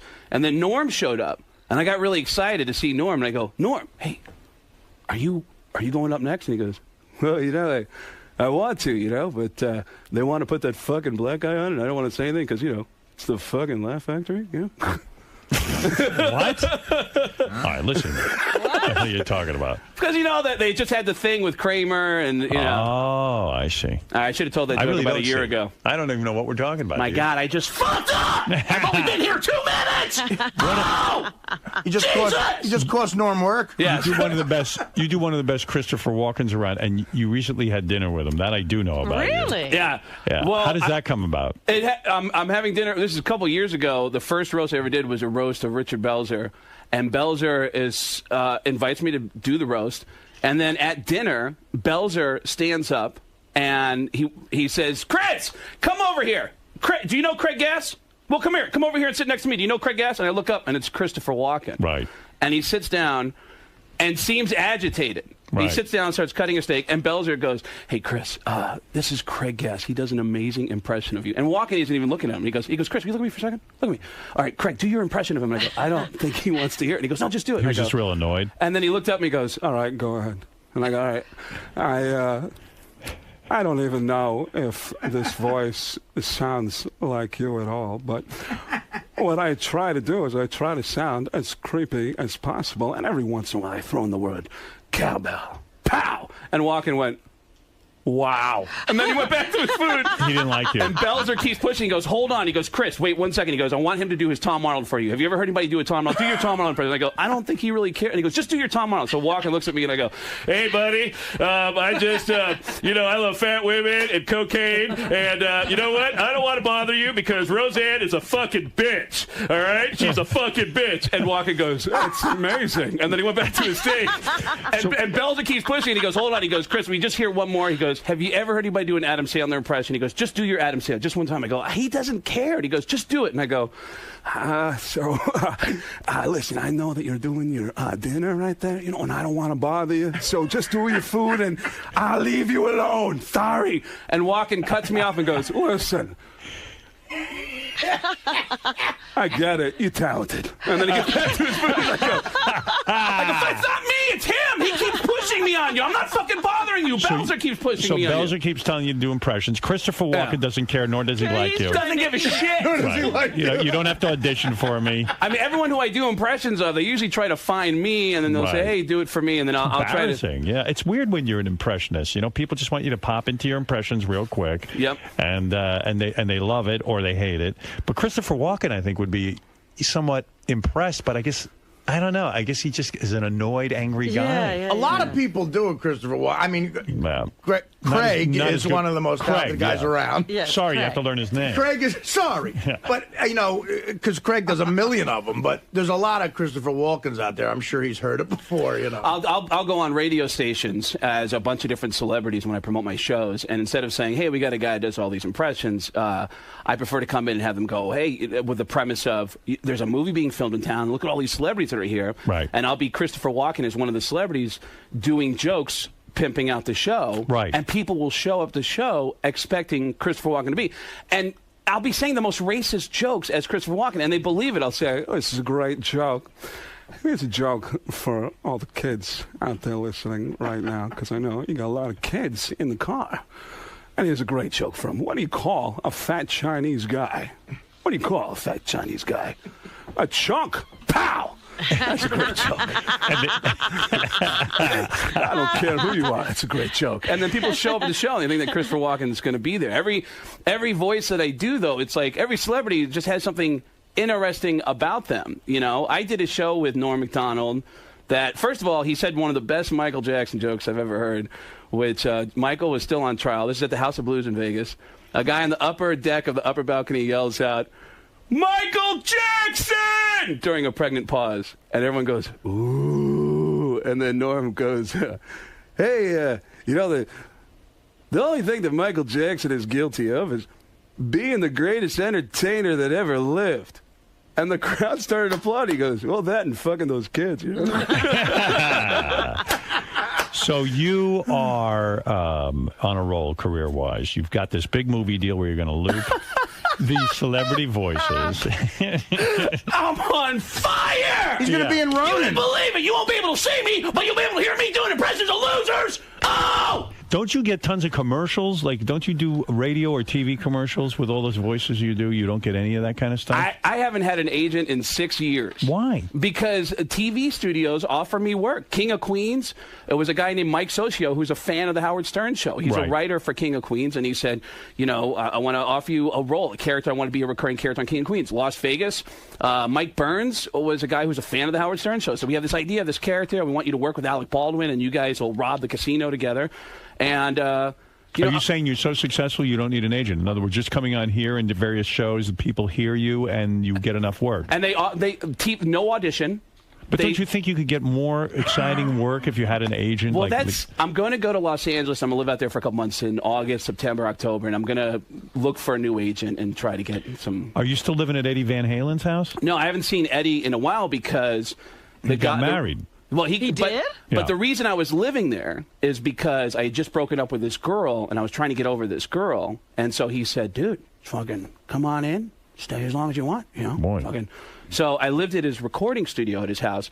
And did that help you get over the girl? It actually did. Well, here's the weird thing is he told me at the time, he goes, dude, pack up your shit and fucking move in with me. And I go, are you sure? And he goes, the only thing is, don't tell anybody, but, you know, Van Halen's getting back together, so it's going to be kind of noisy next door. And I go, so the only thing I got to worry about is the fact that Van Halen's going to be jamming in the next room to me. And that's a dream come true. And he said, yeah. He goes, dude, I know you're working on that TV show because I just started doing my first episode of Las Vegas. So that couple of weeks that I was there, I'm spending every day, all day, telling jokes to Alec Baldwin and James Caan. And then every night I come up to the house, and Eddie would be in the next room playing, and I'd knock on his door and say, hey, do you mind if I listen for a little bit before I go to bed? And he'd go, so why haven't you heard from him? I haven't called him because I found out a year after I was living there that my buddy who was his assistant was actually fucking my ex-girlfriend. Wow. And they had been banging that whole time. So now you feel like maybe you just don't. Well, why not call Eddie? Oh, I did call Eddie. Your conduit to Eddie is cut off, is what you're saying. Well, no, Eddie would. It was weird because I felt like I didn't want to assume. Do you understand this, Robin? No. Oh. Okay. What happened was my friend was this guy who was Eddie's assistant. Right. And every once in a while we'd play basketball at the house, and I would see Eddie, and he was always nice. Right. And then when I got in this bad situation with this girl, he asked Eddie, and Eddie said, "Yeah, come on, you can stay here as long as you need to." Wow. So I ended up living at the house for a couple months, and at that time, they're getting back together with Sammy Hagar. Right. And there's a lot, and every time either Sammy or Michael Anthony comes in, they say, you got to go down the hill to the guest house because it's weird. Right. And they don't want you seeing how weird it is. Yeah. And so I find out, and my buddy is helping me every day saying, you got to get over this chick. She's bad for you. And he was banging her on the side. He was fucking her, yeah. Wow. And is that the reason that she dumped you, you think, because of that guy? No, I broke up with her because I went to go to the bathroom for 2 minutes at a party. And when I came back, she was making out with some dude. Wow, you don't have any luck. Yeah. Well, I'm doing better now. Oh, yeah? You got a girlfriend? Yeah, I've been dating this girl for 2.5 years. We went to, we broke up, though, because we went to a psychic, and the psychic... We went separately to a psychic, and we both decided to break up.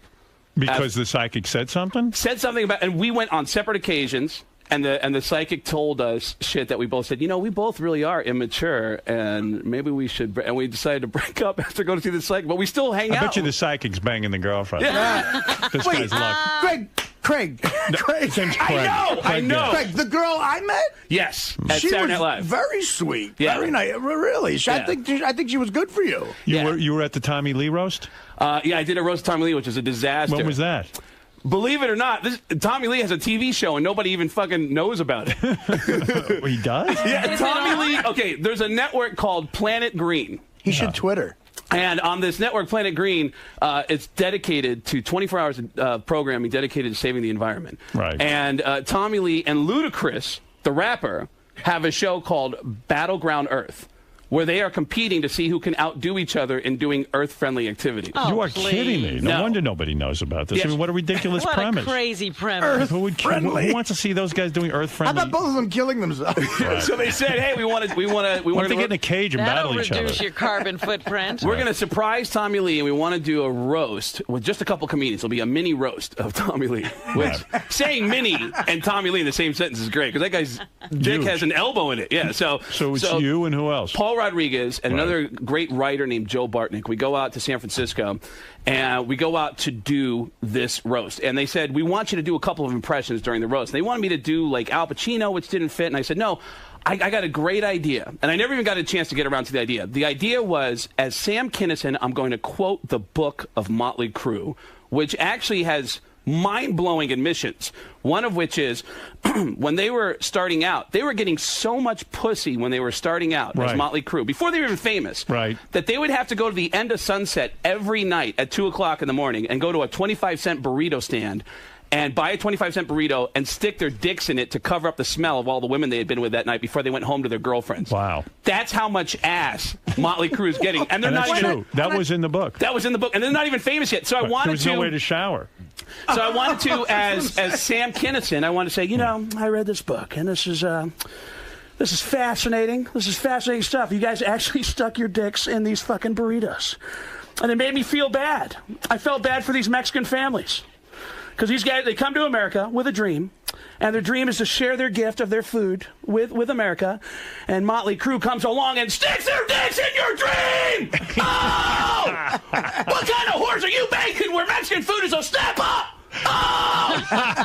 Jesus! My God, you guys are fucking my dream, and Vince Neil is still eating them! Oh! But I never even get a chance to get around to that, because when we get there, they're setting up on the beach underneath Golden Gate Bridge, and they said, listen, we're doing a shoot for another episode, so just hold out. And I'm watching, and they're shooting with a church choir. Wow. A 50-member church choir on the beach, and they're singing hymns, and it's actually beautiful. The sun is setting. They make Paul Rodriguez and I go hide out in the tent.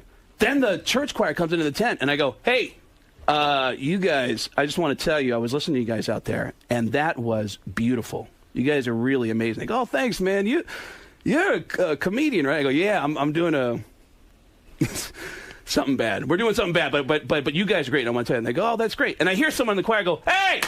Put your robes back on, everybody. We're going back out. We're going to watch some comedy now. And I go, wait. Oh. No.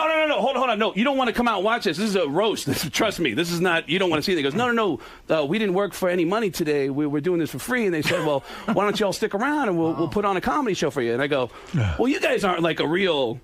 You're not like a real church choir, are you? And they go, yeah, we're from the Oakland Church of Christ. And I go, wow. Fuck. And I go, is there a producer around here? And I grab the producer. I go, hey, is this choir standing behind me while I'm doing my thing? And he goes, yeah. And I go, do you have any idea what I'm planning on saying? And he goes, Craig, this choir is really cool. And I go, really cool. Do you have any fucking clue what I'm... Because I want to be as shocking as possible just to get a reaction. I mean, you're roasting Tommy Lee. Tommy Lee, the guy's got the biggest hog. He's just walking around with this enormous piece of meat. And they're going to put a choir behind you? So they put this choir behind us. Yeah. And I have such a gay image in my head of I'm going to be so shocking that Tommy Lee, I actually believe that Tommy's going to give me his cell phone number and we're going to hang out on the upcoming Molly Green tour. God. That's how ridiculous I feel about it. The first comedian goes up, it's Paul Rodriguez. He doesn't even curse. Wow. He's clean, yeah. He's doing Mexican jokes. It has nothing to do with the fucking environment. Right. And he's out there doing, and the choir is on edge. There's actually a blind woman in the choir who's getting upset with Paul Rodriguez. She keeps shaking and doing the cross across her body. And I go, and he's not even cursing. Then the next comedian, Joe Bartnick, goes up.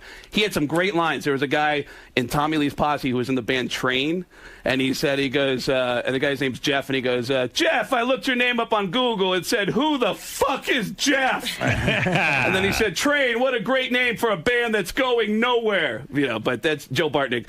But so I go up, and they go, all right, are you ready? Ladies and gentlemen, please welcome Craig Gass. And I walk up, and the choir's already on edge, and I called an audible, which, Artie, I'm sure you've done a gig where as you're about to hit the stage, the audience is not what you thought they were going to be, and you got to change everything up. So what do you do? I go up and I decide I'm going to include the church choir in the punchlines. And maybe they'll have a sense of humor about themselves. Right. Like a lot of church choirs do. No. So I've never been to church except for an AA meeting. So I go up there. That's a good line. And I go, Tommy Lee, Tommy, hey.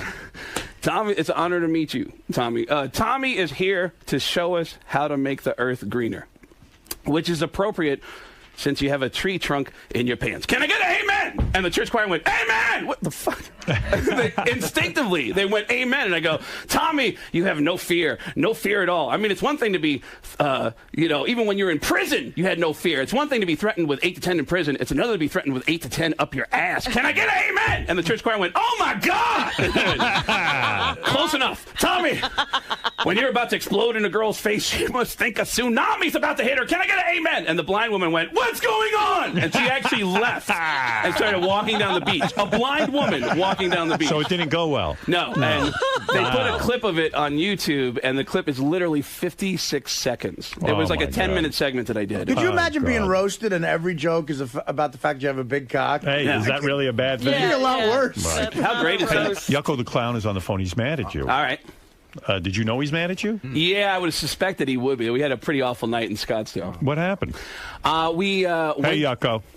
Hey, yeah. Hey, what what's happened? going on, Yucko? Tell me what's going on. Greg, why don't you do your impression of a piece of shit? Because that's what the fuck you are, you fucking big-headed fucking asshole. I feel so bad because I hadn't seen him in a couple years, so I see him. I had written him an email saying, man, I'm really sorry about the whole, what happened with the house. And I also want to apologize. What happened with his house? His house burned down. Oh, right. And, I didn't even remember. And did your house burn down, Yucko? My parents' house burned down. Right. And I said, listen, and as far as your ex, I'm really sorry about that. The only reason I called in that day was to defend myself because your girlfriend tried to paint it in a picture that was absolutely false. That's right. Yucko just got a divorce. He was married for a few days, and his wife left him. And somehow you were involved in that, right? I don't even remember why. In the breakup? She had flirted with several of us before Yucko got into town. Yeah. And we all thought we had a chance with her, and that would have never came to light had she not gone on the air and said, oh, my God, Craig Gass, Bob Levy, total creeps. They hit on me so hard. Right. And that absolutely wasn't true. And I felt bad for having to defend myself, but I felt like I had to defend myself for what she was saying. So, Yucko, you mad at him because of that? No. Listen. What is he mad at you about? We go to Scottsdale. Listen, he comes up to me before the show, and he says, I'm sorry, I'll never bring it up again. I didn't say I'd never bring it up again. And then he gets about everything that happened, And then you get up on stage, and you're not even doing comedy at the club in Scottsdale. You fucking get up there, and you fucking start telling the whole fucking story. And you Which story did you tell? Well, first of all, the whole thing's on videotape, so you can actually see how it all went down. I told Bob Levy, I said, Bob, at the end of the show, why don't we get on stage together and just tell stories, man? And he goes, yeah, we'll get Yucko to come up with us, and we'll all tell stories. I go, great.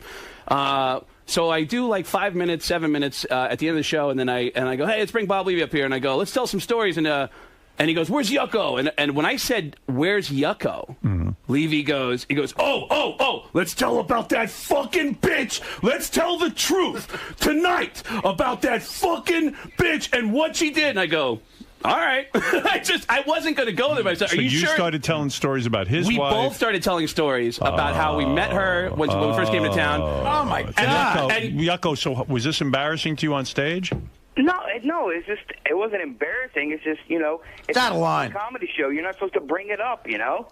Well, once Bob said, I just said, "Are you sure you want to do that?" He said, "Yeah," and I went with it. I shouldn't have done it. I absolutely regret it. But we're telling the story, and then Yucko walks up to the stage, and I'm like, "All right, Yucko's going to join in." So we're talking, and then Bob goes, "He goes, we got to get this guy laid.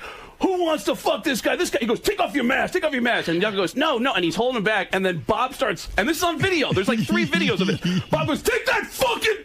It's like, I'm standing on stage going, "This is a comedy show. How the fuck What is it, this? wrestling? Yeah. And you took off Yucko's mask? No, Bob Levy grabs his mask, and then and then he snaps the nose. The rubber nose. It just nose. snaps off his face. And he grabs the mask and then goes, "Show him how good looking. Take that makeup off." And he starts attacking him and rubbing his face. And he goes, "All right. Now, this guy's just been assaulted on stage." Right. And Bob is standing there going, "All right, now who wants to fuck this guy?" And one guy in the front row goes, "I'll fuck him." Yeah, let's rape Yucko. Oh, God. I happen to agree with Yucko, though. I mean, you're on stage. You guys are comedians. He has his clown persona, which he's not, thrilled about in the first place. And then you guys are wiping out his club. You're ridiculing him and wiping off his clown makeup and taking off his rubber nose. I really regret it, if I have any defense at all. I do, but it wasn't my idea. Yucko, what about the idea that it wasn't Craig's idea? You shouldn't have, when Bob said, "Let's talk about that," you should have said, "No, it's that fucking easy," all right? I should. You're absolutely right. But when it first came up, I just thought, I just kind of giggled to myself. I go, "Are you sure?" And he goes, "Yeah, we got to tell the truth." And I'm laughing, and I go, "All right, fuck it. Let's see what we can make out of this." So you guys on the Yucko, you don't like Craig anymore? No. Ask him how Seth MacFarlane's dick tastes. Delicious. I'm working on Family Guy now. Yeah, good for you. Why is that He fucking dropped names for 15 minutes, too. This is what I'm fucking working on. What do you want me to say? Like, what are you working on? Well, I just got a couple episodes of Family Guy and American Dad. What do you want me to say? Well, I mean, that's what I'm doing. I mean, if I... Yucko doesn't... Maybe Yucko's jealous of your success. I mean, what's it like living at... I mean, fuck it. That's just what happened. I ended up living at this fucking guy's house, and it's not like I... Yucko, are you a little jealous of his work? No, I got shit going on, too. Fuck him. All right. Fuck him in the fucking ass. You're not accepting... Frankenstein's fucking head. Wow. You're not accepting his apology, I guess. So the apology is... Fuck him. You're dead to me, Gas. Fuck off. All right. Well, sorry, Yucko. You're smiling. I mean, aren't you sad you're going to lose Yucko as a friend? Yucko's a good guy. I keep going back to that moment where Bob said, "Let's do this," and I was like, "It's all right." I just like, let's see if we can make something out of this. I mean, comedians always on stage will go to places with each other that nobody else will. And I thought, well, we'll see what we can create out of this. And it just, when Yucko got on stage, his body language told it all, and I just slowed down. And I came to a stop, and then Bob said, "Let's get him laid. Come on, let's." Right. And again, it got out of control. You got to have somebody send you the video. There's 3 different people who were filming it that night. Have somebody send you. Sounds to me like Yucko would rather this video go away. Yeah, rather than could you promoting people. Is he also upset with Bob? Are you upset with Bob, Yucko? Yucko? Uh-oh. I gotta say, there was one really funny thing where after the show, I was like, "Where's?" I go, "Where's Yucko at?" And they go, "Oh man, he's really upset. He's outside." And I go, "Fuck!" And I see Bob. He's selling T-shirts, and I go, "Bob, Yucko's outside. He's really upset." And he goes, "Fuck him! I made him." I guess Yucko. I think I understand why Yucko's upset. I do too, and I regret it. Right. It's tough talking about a guy's chick, Yeah, and the thing is, Ralph, you're on the air. Go ahead. Yucko, wow, what a pussy, man. That might have been the funniest thing Bob Levy ever did. Well, it was at Yucko's expense, and he's on stage, and he's trying to be. Well, you know what? I don't like Yucko insulting me, and he shouldn't do that. You know what I mean? In other words, Yucko hands it out. He should be able to take it. Exactly. And I love that guy. Right. He's a sweetheart of a guy, and he really is. He's a sweet guy. Do you have tape of Bob Levy trying to rip his nose off? Dude, there's at least 3 videos out there. You gotta see. He snaps the nose off his face. Rubber band hits someone in the front row. Come here! And he's rubbing the makeup off. He's doing like a really ultra violent mom. He's licking his hand, rubbing his face. Get that makeup. Show him how fucking handsome you are. Well, oh, that's funny. How handsome you are. Yeah. Howard, actually, Ralph has a good point because Yucko does dish it out badly. He's tough. And he is sensitive. We did, since you forgot about his house burning down, you probably forgot forget about this. We did the Yucko benefit this past Thursday night. Right. Me and Levy did a benefit for him. And Yucko could be vicious. And so it was Bob, myself, and Shuli did a nice thing. We all worked for free. Right. And it was at this great club, Primetime, in Sayreville, New Jersey. And the thing about Yucko that I feel so sorry for him as a performer in a way, I said, Yucko, listen, I'll close, and instead of doing a full hour, I'll do like 45, and you come out and you talk to them. It's your benefit, So Yucko's got to put all the makeup on, like we're backstage and he's not Yucko yet, and I'm like, when do you get into this? He goes, I'll get into this. So he starts slowly but surely, like you got to put the makeup on precisely, the nose, the outfit, it's a lot the shoes. of work. So I do the 45. I introduce him. I go backstage, and I swear to God, about 60 seconds went by, and then we hear Yucko just go, well, thanks for coming, take it easy. He did a minute. All that makeup and preparation. So I walked out, and I said, he gave me the mic. I said, Yucko, what the fuck happened? He goes, I don't know, they don't want to see me. I'm like, they don't want to see you. When I said his name, they really cheered. I said, you got the makeup, dude. I mean, like, do something. And Yucko, Ralph does bring up a good point. I love Yucko, but he does dish out. Remember, he did that whole song about you. And sure. it was the about you, world's meanest listener contest. I mean, Yucko can really dish it. I don't know why, but this relationship really put him in a soft spot, man. Well, listen, man.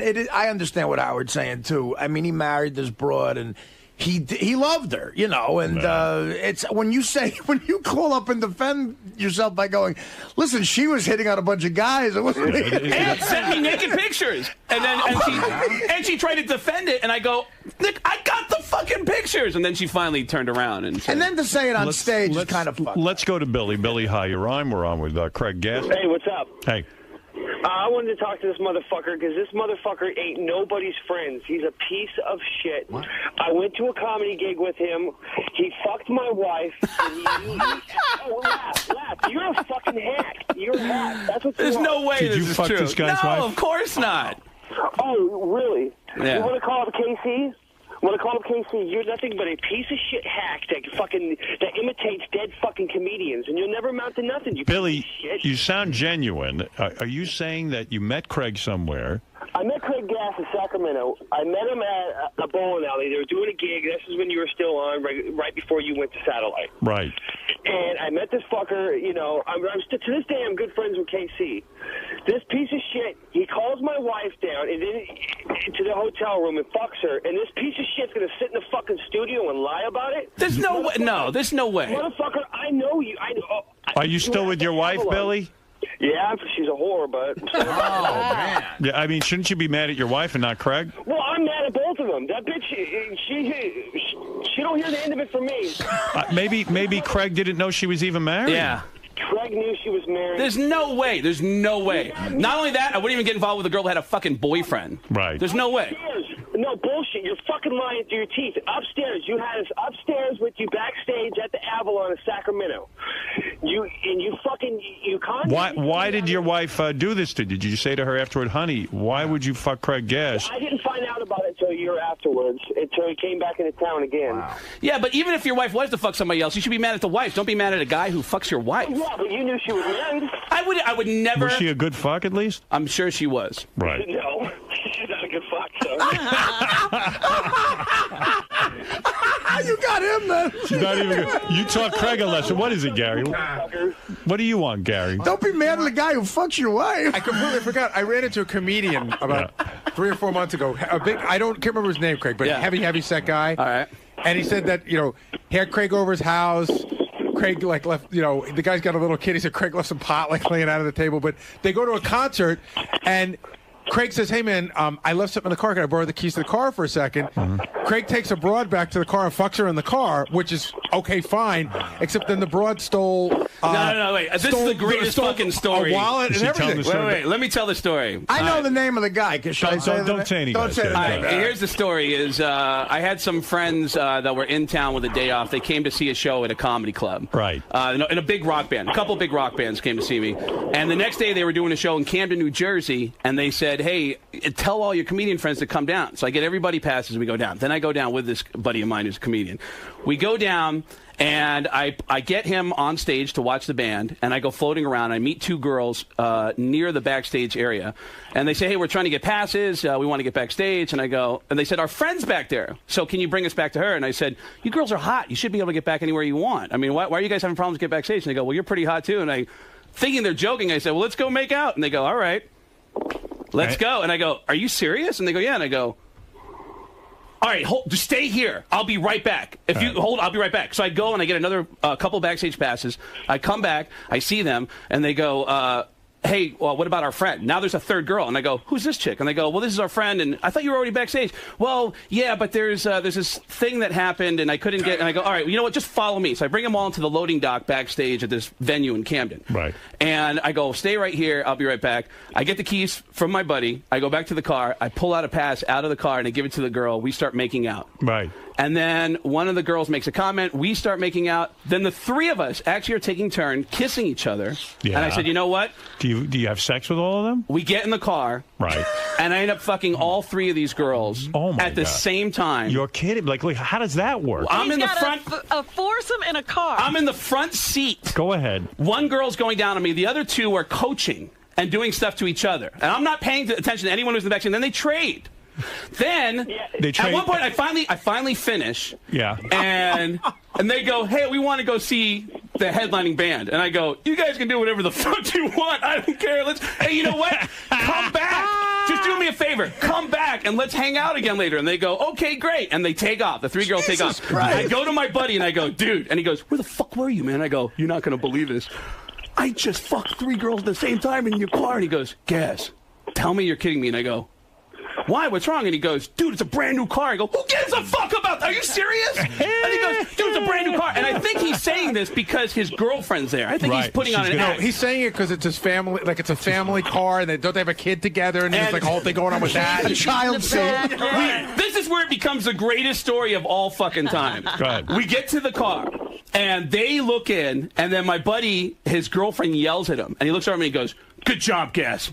Great fucking job. I go, what's wrong? And he goes, one of those fucking whores stole $400 out of Carla's purse. And I go, you're kidding. 2 minutes later, we realize there's jewelry missing from the car. Oh, my. And then 2 minutes after that, we hear a cell phone going off underneath the driver's seat. One of the girls dropped her cell phone and it rolled underneath the driver's seat. So my buddy's girlfriend picks up the car and goes, hey, yes, you know what? Can you come back to the car where you were just at and I'll give you your phone back? And they alert the cops backstage. Hey, listen, there's some girls coming back. They just robbed us. So now, and the bodyguards for the band who were actually in a tour bus taking pictures of me in the car, I saw flashes going off and there was 20 guys in the front cab of a tour bus cheering me on going, yeah. And so the bodyguards of this rock band say, listen, if you need any help with the cops, we witnessed the whole thing. And I go, absolutely. I'll, so now, and then I wish I could say what band this was. And so then a van pulls up. Well, why can't you? Let me think it through for a second. Hold on, I'll tell you why. Okay, go ahead. Van pulls up into the backstage area. Yeah. And the cops are there, and my friends are there, and the girl, one girl gets out of the van, walks up, and says, hey, can I get my phone back? And my friend, the comedian, goes, yeah, real quick, before you do anything, which one of you fucking whores stole money out of my girlfriend's purse? And she goes, what? And a guy gets out of the car and he goes, did you just call her a whore? That's my fucking wife. I'll kick your ass. And he goes, that's your wife? And he grabs me by the shirt and he goes, Gas, did you not just get done telling me that you just fucked all three of these girls right now in the car? Did you not? And I go, and the guy goes, you fucked my wife? And I go, I didn't say anything. He's talking. I haven't said shit. And then everybody gets out. The cops are trying to hold everybody back. And in front of one of the cops, in front of my friend, one of the girls goes up to the cop and goes, listen, we all just fucked this guy. Okay? But we didn't steal anything. Okay? We're not thieves. So please, we need to leave. So please, we don't want our husbands to know what happened. We need to leave. And fuck this guy. We all did this guy. So the cop walks up to my friend's girlfriend and says, all right, listen, here's the deal. They have money on them. You can't prove whose money it is, okay? Right. But as far as your personal items, they don't have them, so we got to let them go. And they go, all right, we'll let them go. The van starts taking off. And as the van pulls out, all of my friend's stuff is underneath the van. Oh. One of the girls clearly got out of the car and threw everything underneath the van and came to talk to the cops. I see. So they go, and one of the guys from the band, the guitarist of this band goes, hey, isn't that your stuff? And then the best line, why is there a children's toy on top of it? And then they pull out, and the cops get on the radios, and they go, there's a car trying to leave the venue. You got to stop them. They blockade the exit to the Camden Tweeter Event Center or whatever it is. And the girls, all the cops on the property, they corner the van, they get the girls out, and they put them up against the van right at the entrance of the concert venue, and the band is ending. Or the last band is ending. So 20,000 people are coming out, and there's 3 girls slammed against this van, and there's all these cop cars, and we're over there, and anyone who knows what's going on is telling people in the crowd, dude, look at this, and everyone's pointing at me going, that guy just fucked all 3 of these girls, and they're all going to jail! They're all going to jail! And I'm standing there, and people are cheering for me, and I'm trying to be quiet, but I'm thinking in my head, this is the greatest day of my fucking life. Did they all go to jail? They all go to jail. We go to the Camden Police Department. And oh, my God. Which has got to be fun. The Camden Police Department. My buddy is saying to me, he goes, dude, you owe me $400. And I gladly pulled out $400. I go, dude, here you go. I'm sorry. I'm sorry. We get to the Camden Police Department. Cop comes out and goes, which one of you guys is the one involved with these girls? And I go, that was me. And he goes, all right, come here. He goes, I got to fill out a report. So he's filling out a report. And he goes, that was me. He goes, all right, where did they stole from the car, right? And I go, yeah. And he goes, all right, then start with the car. I'm like, all right, we went to the car and we're making out, and then I said, let's all get in the van, or let's get in this car and let's all, get in there. So we went in there and we had sex. He goes, okay, and then you had intercourse. And which of these? You're like the greatest stud of all time. He goes, which of these? Which one of these girls do you have intercourse with? And I go, all of them. And then he looks at me and he goes, you animal. He goes, you had sex at the same time? I go, yeah. And every time we make eye contact, we both are smirking at each other. And then so he fills out the report. At the end of it, we walk out, and they walk us to our car at the police department in Camden, and a cop is escorting us to our car. We get outside. One of the husbands outside. He goes, Craig! And he goes, hey, man, can I talk to you for a second? And the cop goes, whoa, sir, just get back to your car. And he goes, no. He goes, I just want to ask a question. He goes, I don't care that you fucked my wife. I would have done the same thing. She's a beautiful woman, all right? He goes, listen, man. He goes, I don't blame you. I know it's her fault. She's the one who fucked you. He goes, but just tell me the truth. Did you fuck her? He goes, what happened? I just want to know what happened. And I go, and the cop is telling me, go. My friend, the comedian, is like, just fuck, he's going to hit you. I go, he's not going to hit me. And I go, look, I'm sorry, man, it happened. And he goes, but specifically, like, did she suck your dick? And I go, oh, and everyone's going, dude, get to your car. Like, you go over there. And I go, no. Look, it's cool. I'll tell him. Look, you want to know the truth? I fucked all 3 of them, and I came in your wife's mouth. What? And he goes, what? I appreciate that. And he shook my hand. Wow. And I turned around, and my comedian friend is standing right there. And when I turned around, he goes, what kind of a guy? Thanks you. When you tell him I just came in your wife's mouth, shakes me, I go, I don't know, but this is the greatest. None of my teams have ever won a championship. None of them. I never had this. I'm like a World Series MVP. I'm the Super Bowl champion. So this guy on the phone, Billy, Craig fucked your wife, right? Yeah, he's a piece of shit. But why don't you thank him? Because now you know your wife. Yeah, now you know the etiquette. So lucky. Craig, did you come in his wife's mouth as well? Maybe you should look at this differently. Yeah. If I did fuck your wife, I can tell you, if I had, I didn't know she was married, because I've never, ever knowingly fucked someone who was married. Armstrong was there. Casey knew. And then you're not a man because you're sitting there like a fucking pussy and you're lying about it. You're not a man. Well, he says he didn't knowingly fuck your wife. Well, I'm going to do it knowingly. When I find him, I'm going to fuck him in his mouth. Wow. All right. You're going to get lucky again. He's going to get some extra action. With you. Yeah, he's going to get gay with you. That's great. Good idea. Well, actually, Craig would be the gay one. He's sucking. Right. He'll Probably. be sucking when he's got something shoved up his ass at the same time. Oh, wow. Wow. That's a hell of an invitation. Let me just get this straight. When you find Craig, you're going to put something in his ass and his mouth. Will you come in his mouth? For your wife, that's the bad leg. But Billy, in a way, I mean, you really can't hold Craig responsible if your wife's going around. But I know it's her fault too but I swear to you, Howard, he knew. He knew because we hung out with them guys for 2 days because they did 2 gigs here, one in San Francisco, one in Sacramento. Sometimes people don't know. Yeah, I avoid any kind of drama with even when a girl says like, I just broke up. Well, who's that? That was my ex, but he's crazy. I don't even go there. It's like, it's my ex, and he's like. Has she fucked anyone else from our show? I wouldn't doubt it. Right. Yeah, then why do you get mad at me if I? How do you manage to stay in a relationship with her, even though you know she fucked Craig Gass and maybe possibly others? Because I'm an idiot and I love her. I see. And she's a lousy fuck. Yeah, she's a lousy fuck. She just lays there, right? Oh. Yes. Did she move for you, Craig? She moved pretty good for you, right? At the Clarion Hotel, did she move for you? I'd love to know who it is. Her name's Danielle. All right. Did she move for you? Can you give a last name and an address so we can map quest? No last name. She had my name tatted on her back. Oh yeah, she had her name. She has his name tatted on the back. Holy gee! And how many times has she cheated on you? Well, I just caught her last week fucking around with some guy at work. Wow. Oh, dude, you got to get out of there. But I got a 3-month-old and a 9-year-old. Whoa! Are they Craig's? Can any of them do a great Sam Kinison impression? All right, Billy, thank you. And I'm sorry your wife's going around fucking behind your back. Yeah. All right. Later. Just watch out for this guy. Okay. You ain't going anywhere near my wife. Wow. I'm not letting him. Not near your wife and a car. You're not kidding. Wow, this is awesome. Just a little on your wife. All right. Thanks, Billy. Bye. Hey, Howard, I will say this about Craig. You know, when you're on the By the way, she just got Craig tattooed on her back, too. You know, I will say this about Gas. When you're on the road, you know, and you do stand-up somewhere, you know, and you don't know. and, You don't know you're single, relationship, you go and you're looking for any chick you can find. And most guys have some standards with the chicks. Like, I will say this about Gas is a real man because Takes whatever he gets. if there's not if he can't get a hot chick, and he does get hot chicks a lot, Craig will fuck anything.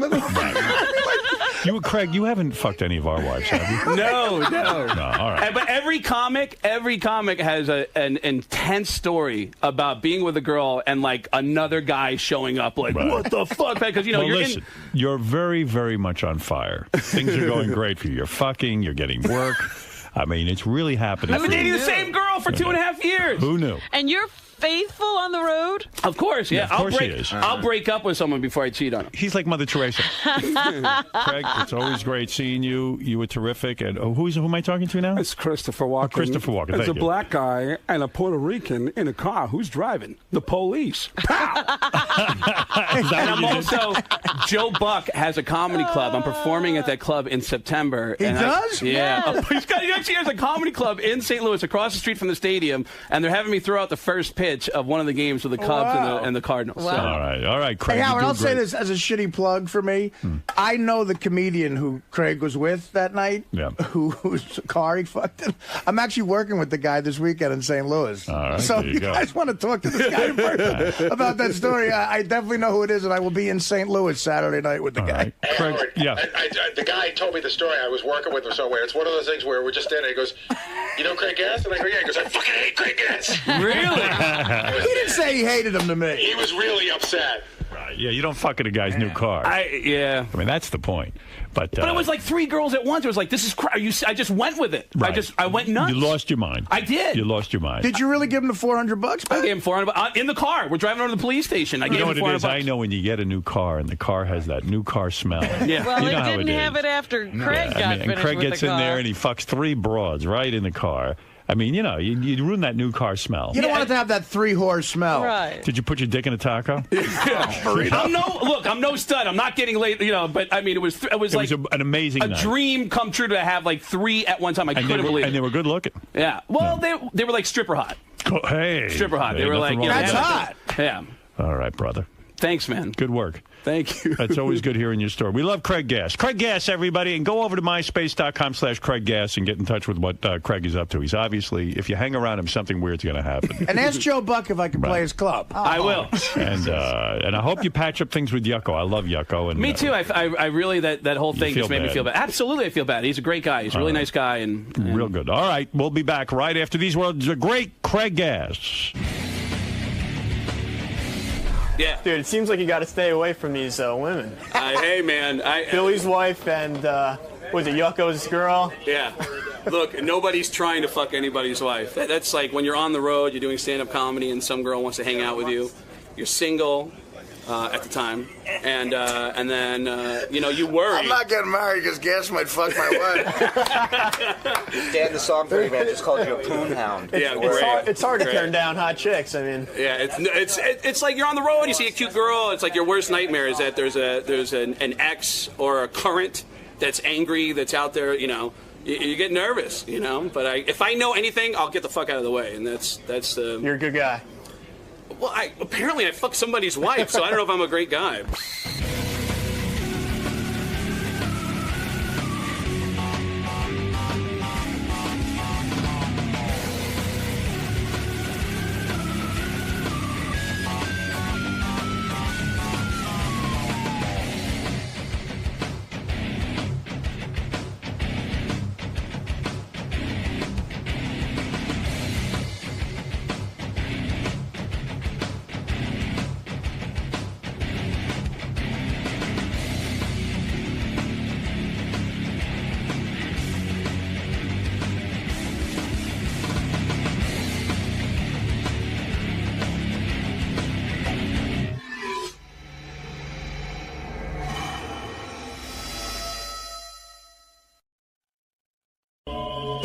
Show yesterday there was a couple interesting things.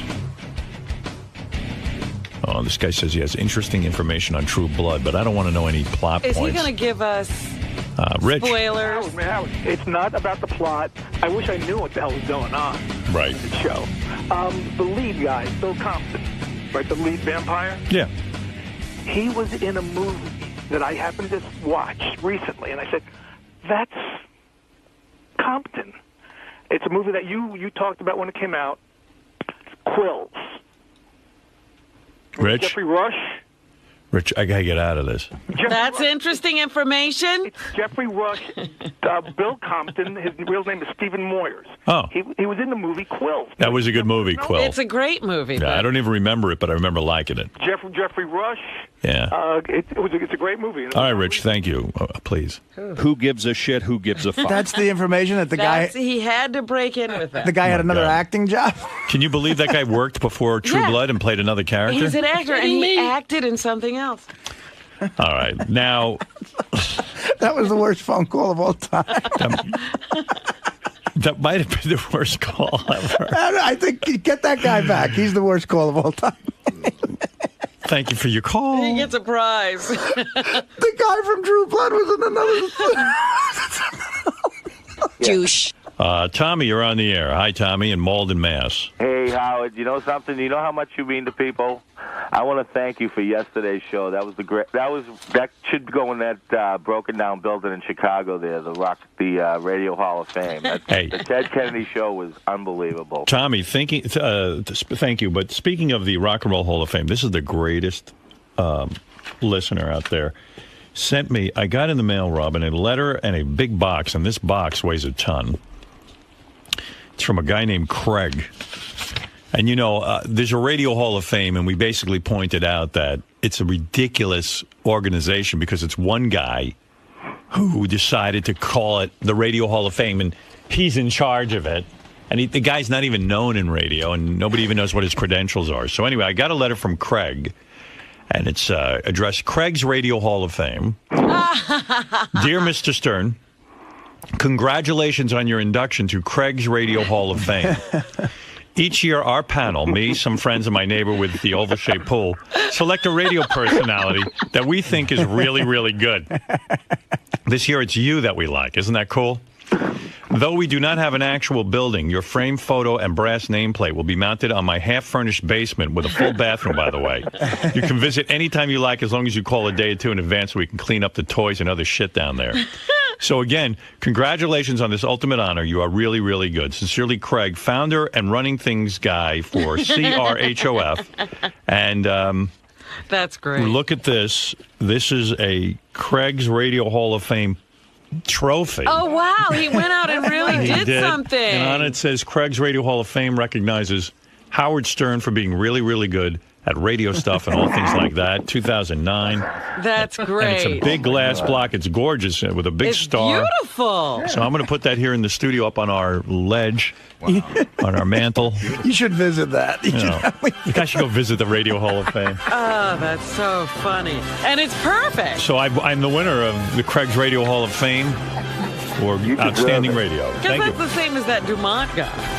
Oh, yeah, absolutely. Wendy? There's absolutely no difference. Wendy, it's Bruce Dumont. What? I won? Oh. Where are your tears for Craig's Radio Hall of Fame? I might have Craig call in so I can have my tears. There you go. Yeah. Hey, so yesterday on the wrap-up show, I was listening to some of it. I didn't get to hear all of it. But they dragged Scott the engineer in there, who's always good radio. And the discussion was mostly about Scott's DJ business. We haven't mentioned that DJ AM was preceded by Scott the engineer.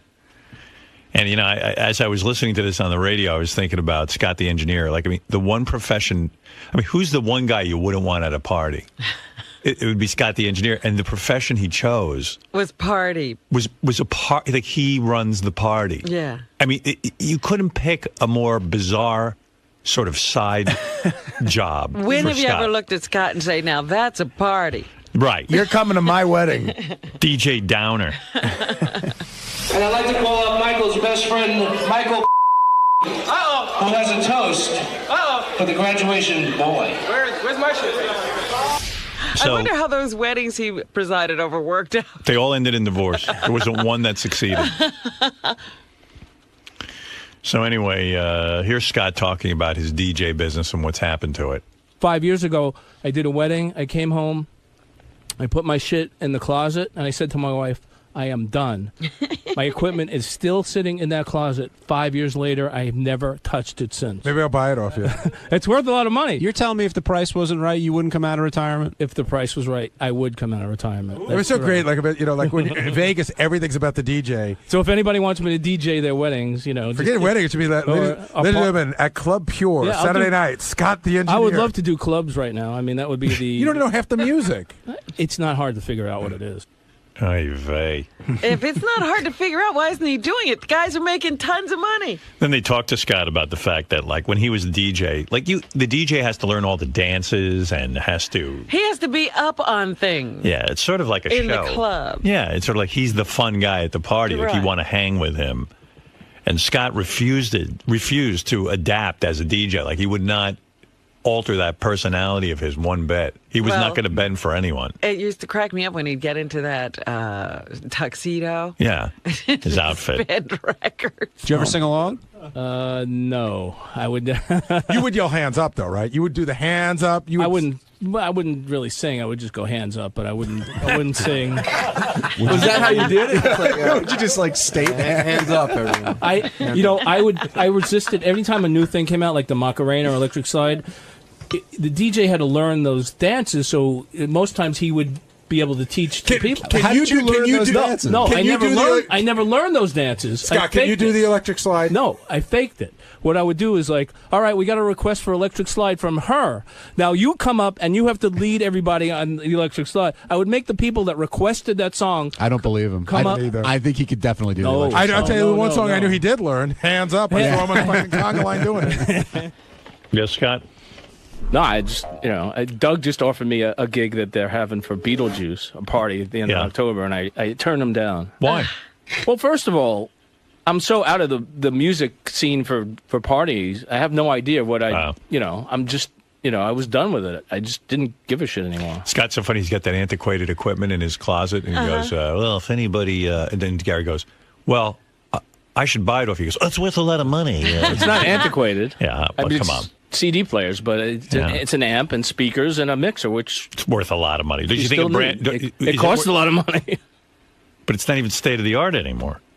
Well, the speakers are. They're both speakers. You can't get any better than that. Mm-hmm. I don't know. Somehow Scott smelled some dough there, right? But that's. I'm just surprised you turned down the gig. I just wouldn't do a good job. Number one, right? Did you ever do a good job? Yeah, I did. I never stopped you before. It's a legitimate gig. It's a party potentially for 300 people. We're very early in the stage of planning it for Beetlejuice's launch for his show that's coming up in October. Once you get a real DJ. And he has 2 months to practice. No. It's not like a goof. We need a DJ. It came up yesterday. You know what? Forget him. And he's out of the business. You play that Boom Boom song or something. It's Boom Boom, right? Boom Boom Pow. I play that all night. There you go. Everybody get on the dance floor now. Here's a very popular song. Get, boom, boom, pow. Gotta get I could just play this over and over again. Yeah, go have a cigarette. I like that Scott doesn't want to do the DJ work because he's afraid he wouldn't do a good job. But of course, that doesn't stop him from coming into here. I was like, yeah, it never stopped him before. Aren't you afraid you're not going to do a good job here? I am, but yeah. I keep coming back every day. The line he just said to us is like, I'm irrelevant. That's right. When were you relevant? Well, years ago, I was very relevant. He said when was Eisenhower president? His newest music is 6 years old at this point. I got to tell you, when I wore my toupee, I looked a lot different back then. Now that I don't have my hair, I don't think I'm as relevant. I look like Colin Farrell. I'm done. Done with that. The pile-on begins. Back then, I looked like Colin Farrell. Now I look like Colin's ferret. Yes, Gary. I think I've just uncovered another piece of Stern history. So Ronnie told me that Scott had a video, and when you wanted to hire him, he would come to the house and show you the video of him DJing. Oh. And I would love to demo. see it, but he said that Ronnie's son said, when he was getting married, he came and showed the video, and that, for Ronnie's kid, that was it. He wasn't hiring Scott based on what he saw in the video. Oh, really? The video was a turnoff. It was a non-sales tool. Scott's staring like he knows this is 100% true. You don't even want to come back to defend yourself. Scott, what was the video? It was just me doing a wedding. Do you still have it? Probably somewhere. I don't Could you know. please I'll look bring around. it to me? You got to find that. Yeah, that's a TV special. Look around. Excuse me. That's worth money. Would you like to see my highlight reel? Sure. I'm sure it'll excite you. I can't believe it. Ronnie's son looked at the video and said, next. It's like the DJ version of Schindler's List. So depressing. The son of a friend. I know I look like a sad sack sitting here, but when you see me in my tuxedo, I'm a different guy. I thought I did a pretty good job. I mean, for what it was. I mean, I did a great job. I'm a different guy when I get behind that turntable. That's right. Isn't it weird that your highlight reel turned them off?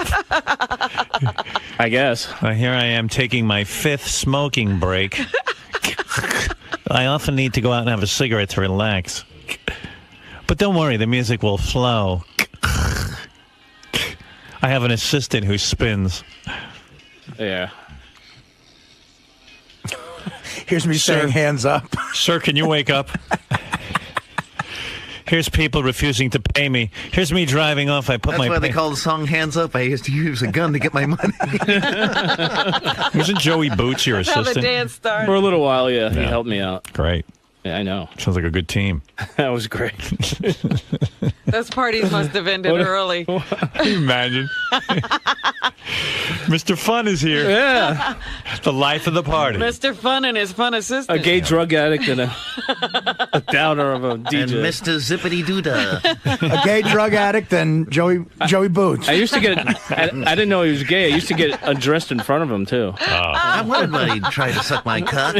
And he's still gay. Wait, you used to do like a costume change? You used to No, I would come in dungarees when we set up. I would just come in Then he get in jeans his and stuff. tuxedo. Then I My change. alter ego. Then I change into my, Like Superman. That's right. My My Peter super Parker. outfit. My super tux. Are there 2 people you'd want at your party the least? I mean, can you name them? Joey Boots and Scott the engineer show up with them. I'm schlepping in my equipment now, but don't worry, I'm in my jeans. That's when I'm moving stuff. Then I'll slip into my outfit. I mean, I wouldn't accuse anybody of anything, but if anybody remembers anything missing from one of those weddings. Well, thank you, Scott. Okay. It's a great... Why, did you want to add something? No, nothing. See, when you get into his DJ days, I just think of the time that the kids attacked. We've been through this. Yeah, well, the kids beat him up. He got beaten up by 6-year-olds. All right. Thanks, Scott. Okay. I won't embarrass you with that story. What else? Oh, one of his better DJ days. Scott. Oh, it's you. What? You're not confident enough? No, not now. Not anymore. I used to be. You're too far out of the I was game? the life of the party. When? 1927. That would be it. No, so seriously, how long would it take for you to get back in the game? Oh, it would take a while. I mean, I would have to get all the music that's current, not only current, for the past probably 10 years of music to get up to date. I'd have to get new equipment. I mean, it's a big investment to get back into the thing. So a lot of time and money would have to put into this? Yeah, pretty much. I mean, they don't even use CDs anymore, which is really, you know, I stopped 5 years ago, and now nobody uses CDs anymore. Technology is so far advanced from 5 years ago that they use a laptop with file and a hard drive. That's it. So everything would have to be set up again, you know. Can I tell So you? not even for Beetlejuice? Nobody gets me. I have an offer. Uh-oh, no, A legitimate offer. Doug Again, Goodstein with an Again, offer. I'm not doing this as a goof. Like, it came up yesterday, this on the air with you and DJing, and then in a meeting, like 4 hours later, we needed a DJ. How about we'll get a DJ and you could be the celebrity host? You know, like DJs have. Okay. I would consider. So it's sort of like a DJ.